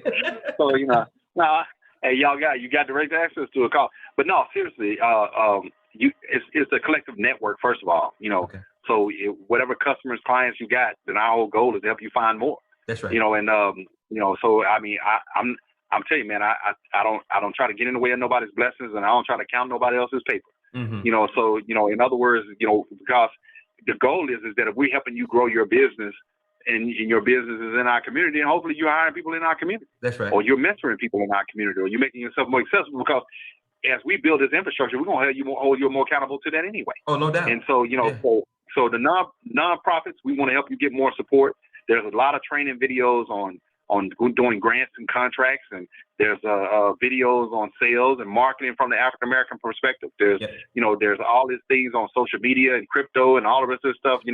We've been called the Black TED Talk. If anybody's familiar with the TED Talk, we've been called the Black TED Talk. I love that, actually. Is that I'm like, that's exactly, because we don't have enough representation of that Black excellence and skills and things that we have. And so, that's what our attempt is to do, is to make each person kind of, find that space for themselves. So, and then hopefully they'll do the same for somebody else. Amen. Amen. So how can those watching live, or those that watch the recording, if they want to help you grow and expand your vision of King Streets, what can they do to help you do that? They can call me, and seriously, I don't mind giving out my number. I don't hesitate to say this. I did a workshop one time with about 300 people in the room, and only 3 people called me. So there were about 40 people that said, "Oh man, I want to meet you," and man, it must be hard to meet you. I'm like, all right. The ones who are serious, serious ain't intimidated. They call you. The ones who like, I don't know, like, man, call me. And but seriously, my number is 678-508-6283. The easiest way to get me is text. I don't sleep much. And so, I have Zoom calls that don't even start sometimes at midnight because our California partners, call, and so, but seriously, I mean, text me. If nothing else, I typically respond to a text, within 24 hours, 48 hours. Amen. Somebody like 48 hours. At least for me. I'm a number 5. No, bro. I promise. What it is, I see your text to be like, okay, I got to figure out what I got to put together. So I got to put something together, before I take them back. But no, bro. Yeah. So I mean it seriously. I mean, at the worst, man. Just I tell everybody in every meeting I go to, I said, if I can't help you, but I know somebody else that can, I don't hesitate to unless they tell me not to send their contact information. Right. Yeah. Pretty much every meeting I'm in, I give out probably 10 contacts every meeting. Awesome. Because people are like, oh, I need to talk to someone. That's what you do. Yeah. Here you go. Call that person, tell them I told you to call them, or not tell them because I probably cursed them out. And I was like, don't tell that person I told you to call. That's right. and all the other ones, you can tell them I told you to call. Yeah.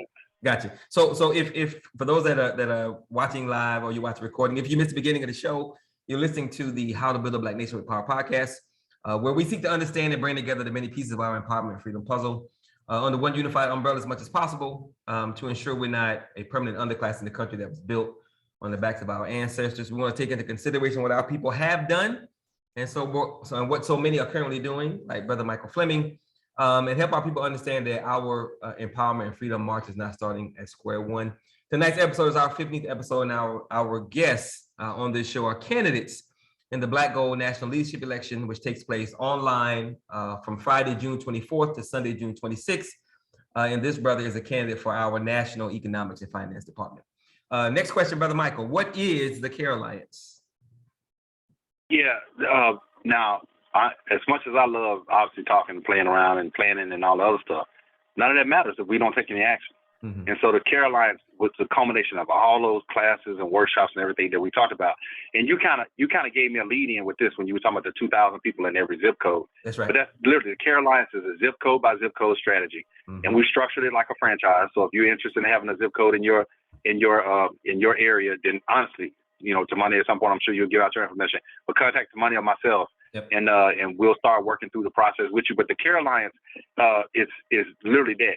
It's looking at what resources do you already have in your zip code. That's important that we keep saying your zip code, because this is a strategy of comfort and convenience. Mm-hmm. We don't want you to leave your comfort zone. We don't want you to leave your convenience zone. And what your convenience zone is, comfort, you comfortable where you kind of lay your head to mm-hmm. some degree.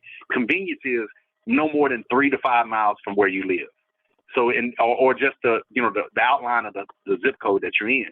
So what if you found 70, 80, 90% of all the resources and relationships that you needed just in your zip code? Yeah. That's what the CARE Alliance is committed to. We put it in 3 categories: as healthy, wealthy, and wise.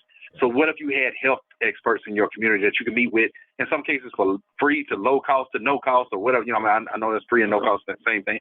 But that if you had the ability to get some advice and insight from health professionals, finance professionals, wealth professionals, and also the wise is you got some personal development, a life coaching network, some mental health stuff, and everything that's in there. And so we're constantly recruiting, and no different than Tamani recruiting me, but we're constantly recruiting people to assist and help with each other. And Tamani's heard me say this plenty of times. I actually don't care what we call it, just as long as we do it. Yeah. And so it makes sense to use the framework that's around us every day. And that's what the CARE Alliance is committed to. So you can both help and be helped with the CARE Alliance. And it doesn't have to be one or the other. It can be both. And so don't hesitate to contact us. So the CARE Alliance, again, is a zip code strategy on how to access resources and relationships in your community, specifically in your zip code. So what's your vision, brother, for the CARE Alliance? I'm treating it like a franchise. 2019, and all these years, like I think I mentioned earlier, I never had a nonprofit. I had some people tell me, they were like, "Oh, if you get a nonprofit, we'll give you some money and we'll do some other stuff." And of course, COVID hit, so we, was it 2019, 2020? Oh man, I'm getting these years and they floated by. So I think it was 2020. Whatever it was, it hadn't been that long. But we do have a nonprofit, and so the ultimate vision for this is, but the reason I brought that up is that we have a nonprofit arm that will probably look more at the program. But the ultimate vision is we treat this like a franchise. Yep. Literally. I mean, it is boxed up and literally boxed up. I mean, we actually have boxes, and right. It is literally boxed up to be treated like a franchise. So you can be trained like a franchise, you can participate like a franchise, or we can help you make some version of it. We'll come in as consultants, management consultants, and we got some technology and all that stuff behind it. We'll help you with the infrastructure. It's more about how you want to help and serve the community than anything else. So the vision for it is to share with other people so that they can build this kind of infrastructure in their community and support their community. And that we Dr. King called it the beloved community. Okay. And if you never heard that before, it's worth researching. And he didn't create that. It was a concept that he believed in, and he literally spoke of the last few days of his life. And so that's the whole thing. I'm extremely spiritual, and so the whole idea of love thy neighbors thyself, and my brother's keeper, yes to all of that. Okay. So that's the ultimate vision for Caroline's. And again, I don't care how we get there, man, as long as we get there for that. And is that where the concept that you mentioned in the video that you sent me, one of the two videos, the Uberizing of care comes in? Yeah. See, exactly. Think about it. Who knew your car could be a taxi, right? All Uber did was built the branding of it and built of course they have the infrastructure for it. Sure. Yeah. So that's the same thing. Is that I'm a veteran, and this is a veteran band that I have on, mm-hmm. but I wear this symbolically because I'm going to replace this someday with the Caroline's band. Okay. And so if you saw me with a blue Caroline's band, then that tells you that I'm in the wise section of it, that I love doing training. Yeah. So if you saw me out, you go, oh man, or you saw me with my lapel or something that said I'm Caroline's blue, that kind of thing, then I'm giving you permission to speak to me. I literally have car magnets on my car right now as we speak. Mm-hmm. And so if you see me with those car magnets, you see me in public, you're like, oh man, you with the Carolines. What's going on with you? What you need? Yeah. I might not be able to solve your problem, but I can at least help you address it. During that time period, and say, what I know about your zip code, or what I know about your state, or how to get online for something. Yeah, you mentioned this earlier when you talked about the building of sporting venues in Black spaces that Black people are either displaced, moved out, use our tax dollars, they promise us jobs, blah blah blah. So that goes to the next question. What is outside the arena? Man, I'll tell you, great, bro. I didn't see none of this coming. And so, no, let me tell you, fantastic, man. You done for the people in the audience, man. I don't think y'all understand how much research this brother has done because it's extremely well prepared. But no, outside the arena, we started pitching to the NBA last year. I guess I'm allowed to talk about it. Mm-hmm. And we started pitching to the NBA last year that we will assist with all the services outside of these NBA arenas. Mm-hmm. Literally, and so we just made it what it is, outside the arena. And so we pitched to the Memphis Grizzlies, the Brooklyn Nets, the Atlanta Hawks, and the Grizzlies point blank said that they interested, but the lady said, Mike, it's a process. Mm-hmm. And she said, so I can't promise you nothing overnight. She said, let me run it through everything, get me the slide deck. And so we got that too, and I do need to check on that. The Brooklyn, the New York Liberty, the women's team, and the Brooklyn Nets are owned by the same management group or something like that. They looked at it and said they were interested. I got to check with my again, it's a tier 2 person who's doing this. So I got to check with my tier 2 person there on both of those cases. And the Hawks, we met with a tier 4 person. And so she was like, look, I got a tier 2. And to be honest with you, I don't know what's going on with that. I need to find that out. I need to find out. I'm glad you brought it up. I need to check. So, but again, it is the Carolinas outside of places that have those arenas. We're saying that we'll manage, we'll assist, because obviously we're not going to do all these programs ourselves, but we'll assist with finding community programs and organizations and that kind of thing. It is definitely an offset of the Carolinas by itself. Again, it's called outside the arena. And of course, the win for the sporting arena or venue is that it's marketing and branding, because they put their brand on the kiosk, on the box, or whatever, so people will see, okay, well, this comes from, as like in Houston, Minute Maid Park, they are a sponsor in this thing, which helps us move that along because, of course, they also give us money to help us do the program. Yeah, first of all, it's money. Yeah, that's spot on too. And what he just described are actual real items that we have. That's right. And I promise you, Tamani, I ain't just throwing this plug in there. So Black Gold Nation, and Tamani hasn't said enough about who he is and what he's done too. Tamani has a national network through the Black Gold Nation. It has people physically on the ground all throughout the country too. And you can join his organization, by the way, too. It's $60. $60 for a year, yeah. $5 a month, $60 for a year, yeah. Yeah, $5 a month, $6. So I'm telling you, just wonderful what he's put instruction in place. But the reason I say that is for all those people who control those relationships, I ain't got no problems with y'all partnering with Black Gold Nation, and we all collectively work together. So that whole thing of I don't get caught up like that. The work is going to be the same. That's right. So so whoever, if y'all need the Houston market and beyond, or the markets that he has, let's make that thing happen. That's all that matters to me. So, as far as who's going to be the fiscal agent and fiscal obligation, just because somebody controls the money doesn't mean that they put it all in their pocket. They put it in their pocket. My point is, when you got good stewards, give to the right stewards. Let's make this happen. But in fairness, I've been told I got to wait through the process. I can't make it happen no faster than what they're telling me anyway. So I'm gonna now that you even brought this up, I do need to call some people this week and see what the status is of the outside of the arena. Hey, but you got Houston for me, right?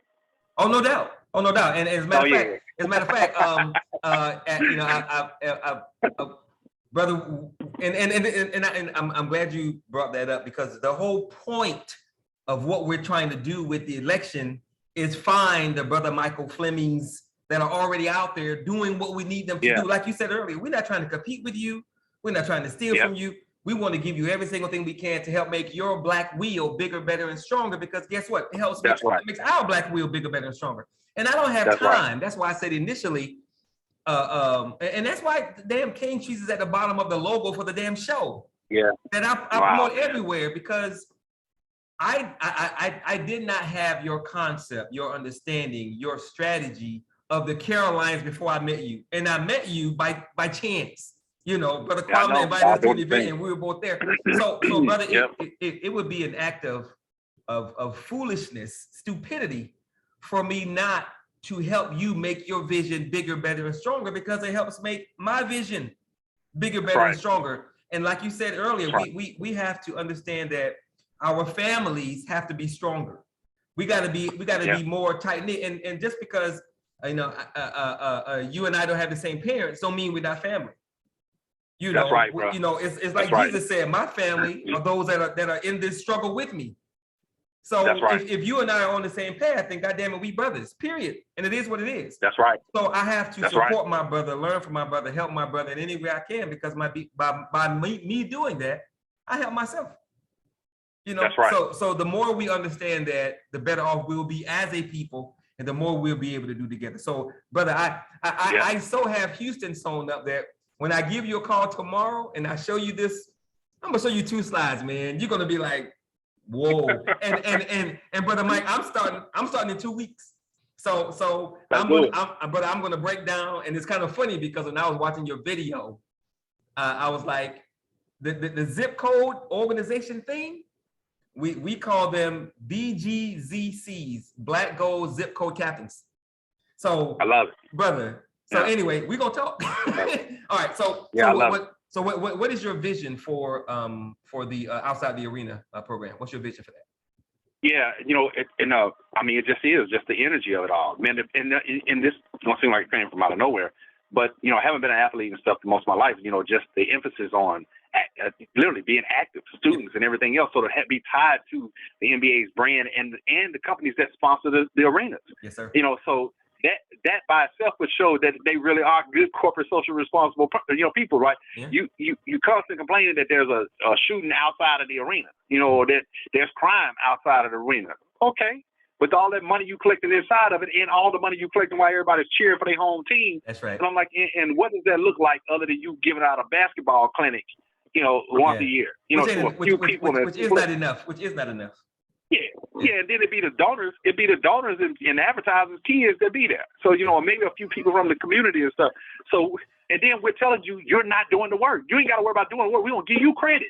Right. So in all honesty, though, no, the partnership with the NBA and the having in every NBA city, including Utah, including Oklahoma City, because wherever there are people impoverished and struggling and all that kind of stuff, why would we not do it? And then they want to expand the league. They're looking at Alabama and some other cities and stuff. So obviously, and then they're growing it globally. Mm-hmm. And then they're bringing up NBA Africa and all the rest of the stuff. So come on, man. I mean, right. Let's not be selfish. They got more than enough money. They can't spend all that money they made. That's right. And so so the real vision, man, seriously, is that the NBA would have some kind of partnership with us and give us an opportunity to really be part of, and especially now that they put Black Lives Matter at the end of the parquet and everything. That's right. So you got it on your shoes and every other campaign. And then to be honest with you, every athlete that plays in these leagues, we want them to be in relationship with us in all these Carolina cities and all these King Street cities. That's right.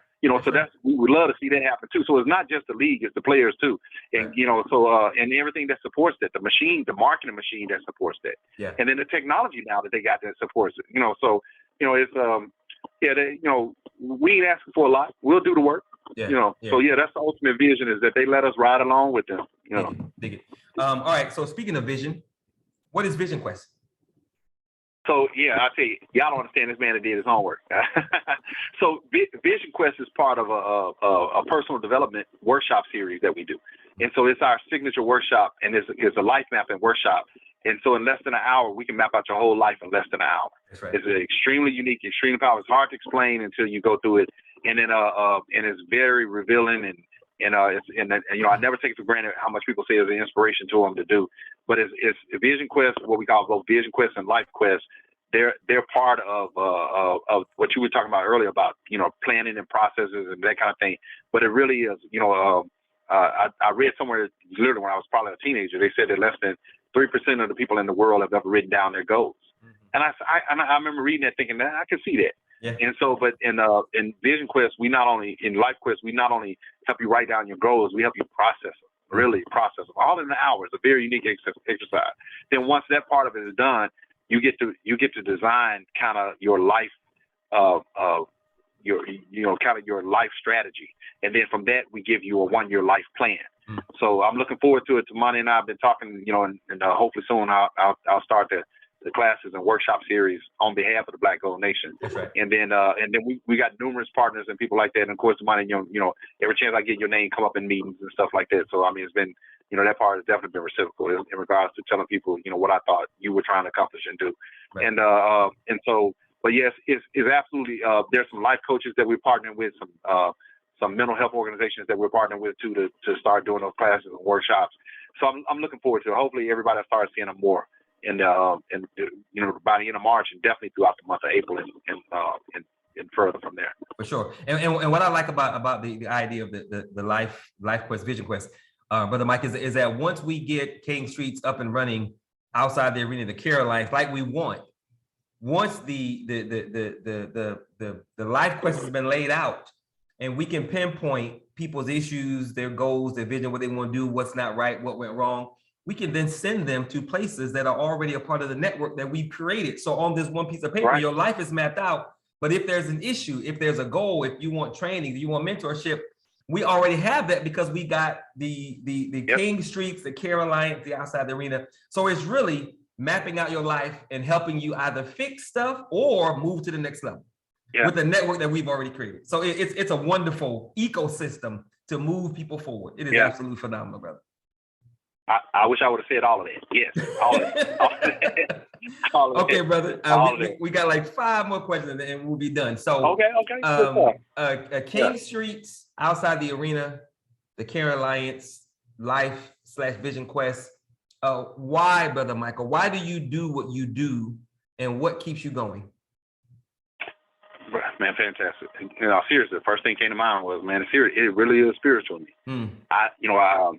Other people, I know they have to pray, meditate to get in a space where they think they have to hear God or talk to God or that kind of thing, man. It's all day for me. Okay. Somehow my radio station is tuned in with it. So I'd love to think it's my ancestors or whoever, but there's this spiritualness, man, I'm constantly yearning for the dialogue. Yeah. And so every day it's like, look, and as a matter of fact, I've said this over the years, God is on the loudspeaker. That's the way I hear them. In other words, you know how you go into a store and they say, "Oh, the black Mercedes in the parking lot still has its lights on," right? That's right. But if you don't drive no black Mercedes, you ain't even hear that. Yeah, that ain't for me. What they say? Yeah, that ain't for me. They said it on the loudspeaker. But if you drive a black Mercedes and you 5 people in the place that drive 5 people in the place drive Mercedes, now you got to figure out, are they talking about me? That's right. What did they say? So that's the way. That's why I think God's on the loudspeaker. I just think most people don't want to listen to him because faith without works, and God, I'm saying this honestly. I'm a Christian by act, but I'm not a Christian by ideology. So in other words, I struggle because I know so much about history that I'm like, there's too many inaccuracies, right? That kind of thing. And I know this kind of, we probably just lost about 20 people when I said that. But I've read the New Testament twice, over half of the Old Testament. The principles are universal, right? And so there are so many principal things that I'm like, man, that's perfect, And so, so the idea of faith without works, and so to me, the reason I think most people don't like listening because God's like, I need you to do something. And 90% of the people that hear him on the loudspeaker, like, he can't be talking to me because I ain't going to do nothing. That kind of thing. Yeah. Well, I'm one of the people like, okay, what? Okay, what do you need me to do? And I started asking for clarity. I started asking for clarity. Like, well, hold on, let me see. So I'm supposed to do what? Right. But no, seriously, bro, it's definitely a spiritual thing. God, the ancestors or whatever, man, they stay on me all day long because they like, this dude listen. Yeah. And it's not without fault because I know I disappoint them because sometimes I be like, man, I need a break. I'm gonna go do some personal stuff. I'm gonna go do some personal stuff. I don't know, right. God, I need a break. Right. Like, and God's like, all right. Even it's like, all right, let him go take a break.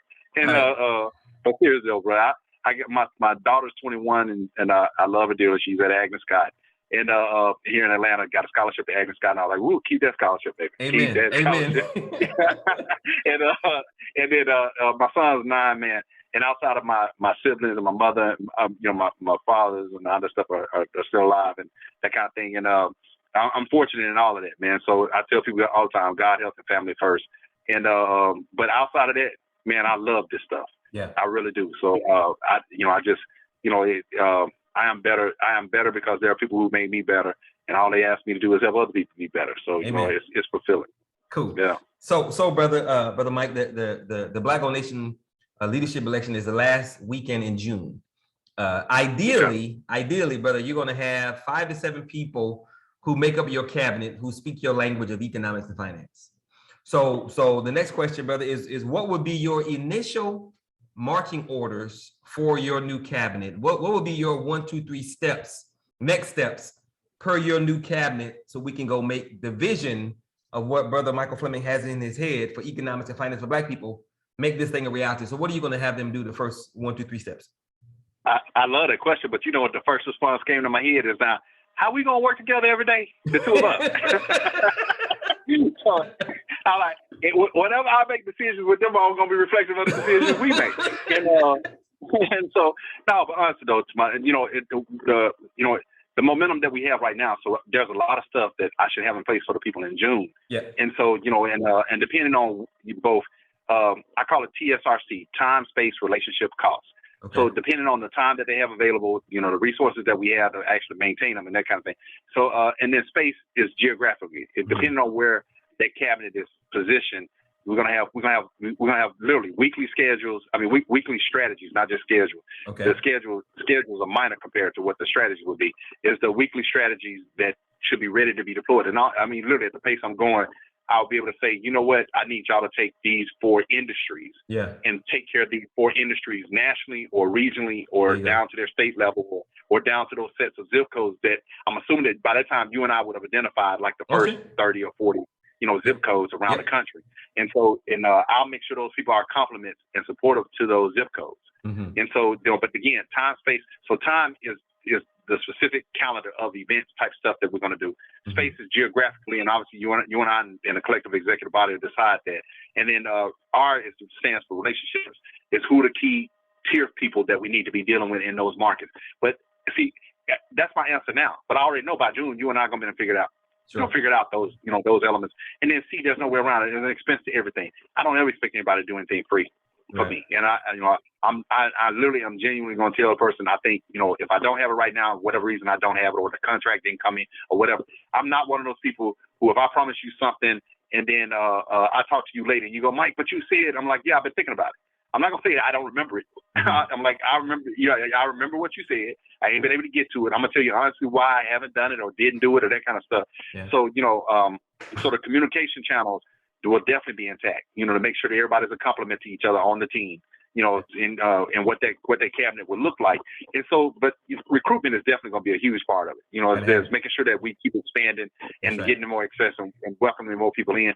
And it's going to be as much about our philosophy, collective philosophy and culture, that let people know that, look, if you do anything less than what we're doing for y'all, you ain't gonna be around here long. That's just true, And so, I got enough systems and processes in place that people usually work with me feel like they have a great deal of autonomy because they know what they expect from me. And so you and I, the vision quest is one thing, but the vision mapping process allows me to understand and open up to other people's visions and all that kind of stuff. So the more I understand what Black Gold Nation's infrastructure and network of things are, then you don't want to incorporate that in King Streets. But if I had to do it from where it is right now, then obviously I'm a lot of the stuff is self-funded, so I'm limited on how fast I can go. Sure. It's not that we're not moving down the right roads now. We're 100% moving down the right roads, but it's me putting the gas in, figuratively and literally. Yeah. And so the idea of that as we bring on more partners, I had all these celebrities and athletes and everybody else make me promises. Boy, woo, they can lie. And so that sounds great. I want to call some of these people out. Some of these folks from different, man, I'm telling you, and they're the type too that when you call them, bring it up, they be like, man, and they get off the subject. I'm like, bro, don't get off the subject though. Yeah. You can tell me it didn't work out, it didn't do this, but don't get off the subject. So whoever comes on with us in June, hopefully they ain't got none of that type of stuff to deal with. To be honest with you, and that we would, and to be honest with you, I deal with it less and less. I curse out less people. I've been getting good at that. I've been getting better. Amen. I've been getting better. Yeah. Okay. All right. So going. The election's in June. October inauguration. We bring everybody together to meet the new leadership workshops. You guys tell them what your vision is per your department.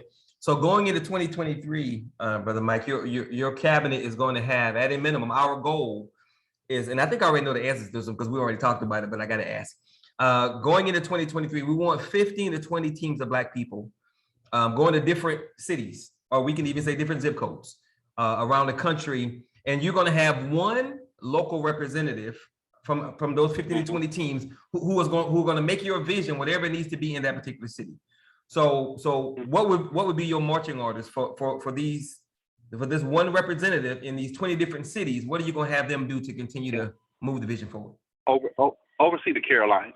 For King Street, really everything for me is an extension of what the Carolinas is committed to. Okay. So, by 2023, man, them 40 or plus cities or whatever, that we're ultimately going to identify, they should already be with a full schedule for 2023. That is right. And so the person going into that particular zip code, that particular city, is really there to find out how much more we can do for them. That's right. To be honest with you, they should be able to go in that city and say, oh, man, y'all got this on this area, the zip code, and this on this area. Okay, let me call back to the headquarters and tell them what's going on. We've seen it with our own eyes. Can we do more? Is this a program we now can scale up? Is this a program that we can put nationally? And, that person should be an advocate for our partners in all those cities is what should happen. And is that, they're telling us all the nuanced stuff that don't show up in a document file, in the data, so they honestly, by that time, they should almost feel like a tier 2. Yeah. To be honest with you, they go in those cities, they should be able to come back and at that point, our interactions with tier 1s should be stronger. Right. And so, and now we're moving that process because scrutinizing things is fair. Trust is not an absolute, suspicion is warranted, right? Yeah. That's scrutiny. So that person goes in, scrutinize everything and make sure nobody's faking the funk and make sure that it does what it's supposed to do. And that, ain't nobody just sending us back a bunch of fluff saying their programs are working well and they're not. Right. They get to see the eyes on the ground, boots on the ground kind of stuff. And that's what I'm hoping to happen. And then now, we accelerating the process, okay. But with quality. We're not just moving stuff along faster. We're making sure it's literally bubble wrap. We're gonna make sure it can bounce, when it falls on the ground kind of stuff. And Man, yeah, again, I tell people all the time, I used to say it all the time, that I'd rather take position over profit. Mm-hmm. Over the last few months, I've been like, okay, God, I need both of them. I need some position and profit. That's right. Because I got bills. And I think, yeah, exactly. Yeah. Hey, do not say this self-funded. Some of this self-funded. Yes, sir. So, making and spending money, bro. I did not say spend a little, save a lot. And so, because I'm a sidebar for a second, because that's one of the main questions I get when I'm out. People are like, how you make money? Yeah. I'm like, what do you mean? I work like everybody else. So yeah, but no, bro. But seriously though, I think at the rate you and I going, and some of the other people, all of us are bringing on and everything, the folks that do be consistent about trying to figure out their role and stuff like that, man. At the latest by October, yeah, we should have a pretty good idea of what the fourth quarter is gonna look like. That's right. And what the first quarter of 2023 should look like. All right, next question should be pretty easy. Why should someone vote for Brother Michael Fleming to run this national department? Man, I love to serve people. Seriously, that was the first thing that came to mind. I whether I get elected or not, I'm still gonna serve. So I'm still gonna do the same thing. You're still gonna be in the cabinet, yeah. Yeah, I'm still gonna serve. I'm gonna help out regardless. And but seriously though, I don't, I'm not intimidated by the accountability. Yeah. I think that's the big thing too. I don't get scared of that kind of stuff. I don't make no more or less of it. I don't care whether people like me. I ain't, all that kind of stuff. I'm like, I'm the type of person too. I tell you in a heartbeat, judge me. Because judge me means you're gonna set some expectations from me. That's right. And if I agree to them expectations, trust me, I'm gonna live up to them before you come back and check them on. That's right. And it's gonna help me be better. Kind of it's gonna help me be better. Hold me accountable. I'm like, shoot. That's right. Yeah, but I tell people in a heartbeat that like I said, I struggle with some things that I read sometimes, but I ain't one of the people that ain't gonna judge you. You're gonna make that kind of commitment to you. I'm gonna make that kind of commitment back, and I'm like, let's go. I'm like, let's go.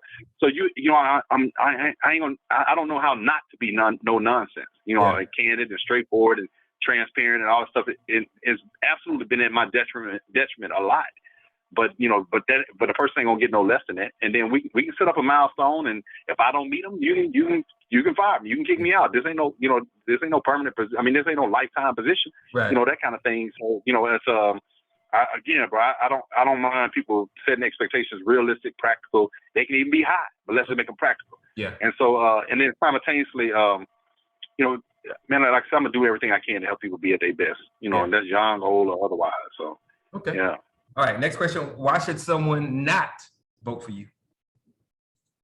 Well, you know what? I mean, if you gonna be lazy, you don't want to do nothing, don't vote for me. Did not say I'm gonna set the expectations.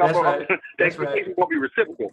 So I'm like, if you just come and talk and doing the rhetoric, I'm like, I ain't got time for that. That's right. And I've been, it sounds like I've been joking about cursing people out, but I have cursed some people out. I'm sure. And the reason why is because you can only manipulate and try to distort and distract and all that stuff for so long on so many people. And keep in mind, and sadly, it's funny because this now comes full circle, right? I did say I was a bully when I was a little kid, but I learned not to be one, right? Yeah. I'm like, so don't come here trying to bully nobody, trying to do all this stuff, and just because you're a tier one, let's say if tier ones vote me in or tier twos vote me in, right. I'm like, just because you're a tier one, tier two, we're not going to remove expectation from you. So if you don't want somebody to try to hold you back accountable, then yeah, you ain't gonna vote for me. That's all. Right. That's all to it. If you ain't gonna be transparent, you're not gonna vote for me. You're not even gonna want me around. Let alone, do the rest of the stuff.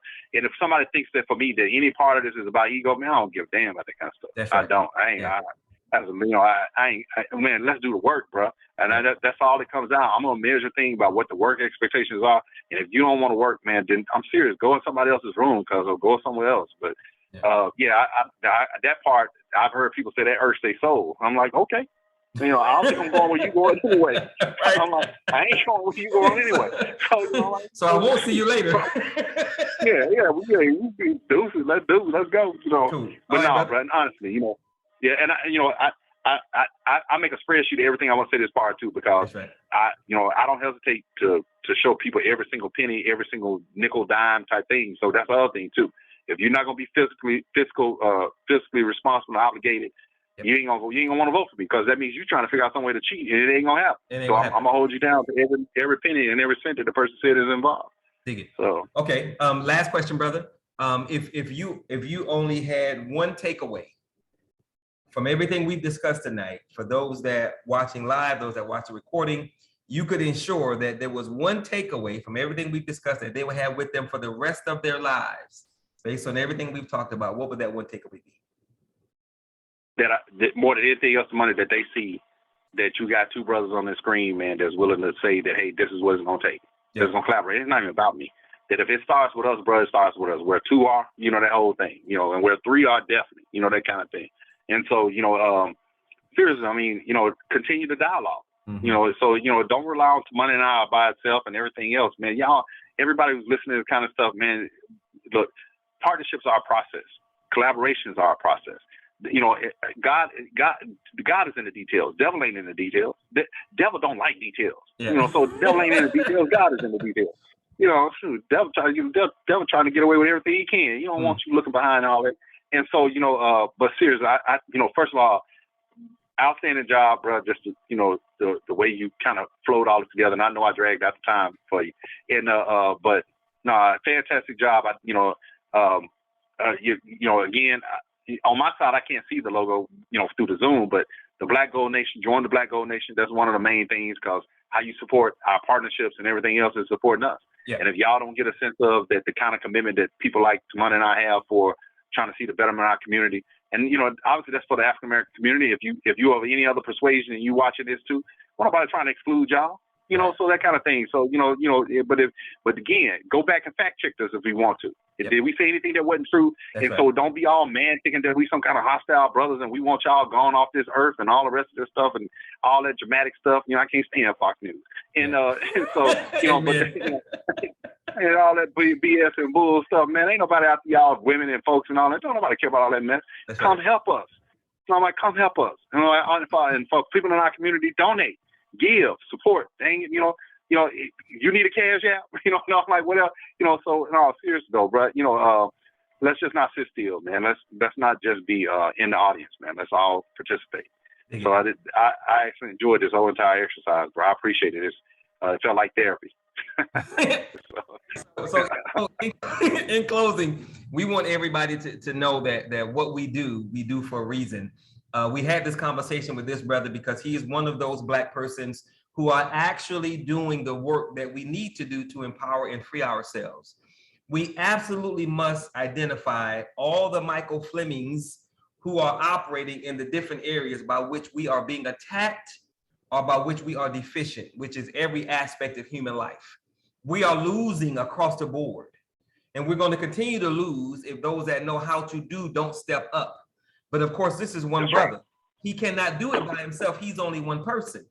He needs a group. Right. He needs a tribe. He needs a family. He needs a nation to not only help him make his vision a reality, but to protect him as well. Because we also know, along with those other truths that we gave, and we don't care if you don't like it, it is what it is. We didn't make the truth. It is what it is. We just tell you what it is. Whenever there's been a Black person who steps up to do for the Black community, who tries to move the community forward, we know that those persons are often targeted for exile, incarceration, and God forbid, assassination. It right. is what it is. That's right. Right. So if we know that's how our enemies roll, then we don't cower, we don't step back, we don't put our heads in the sand. We step up, we have faith in the higher power, and we create security systems that are going to protect us, because we still need to do for the next generation coming behind us. And if we don't do every single thing we can to find people like this brother who has understanding, who has vision, who has intellect, who is willing to train, who's willing to take time to show Black people how to do, who has a proven undying love and commitment to Black people, if we don't find people like this, we're going to lose. Why? Because we don't know what the hell we're doing. Why? Because we ain't got no leadership. So we have to take time to find people like this. And obviously they exist. But they don't just exist in economics and finance. They exist in agribusiness. They exist in international business. They exist in education. Right. They exist in mental health. They exist in every facet of human existence.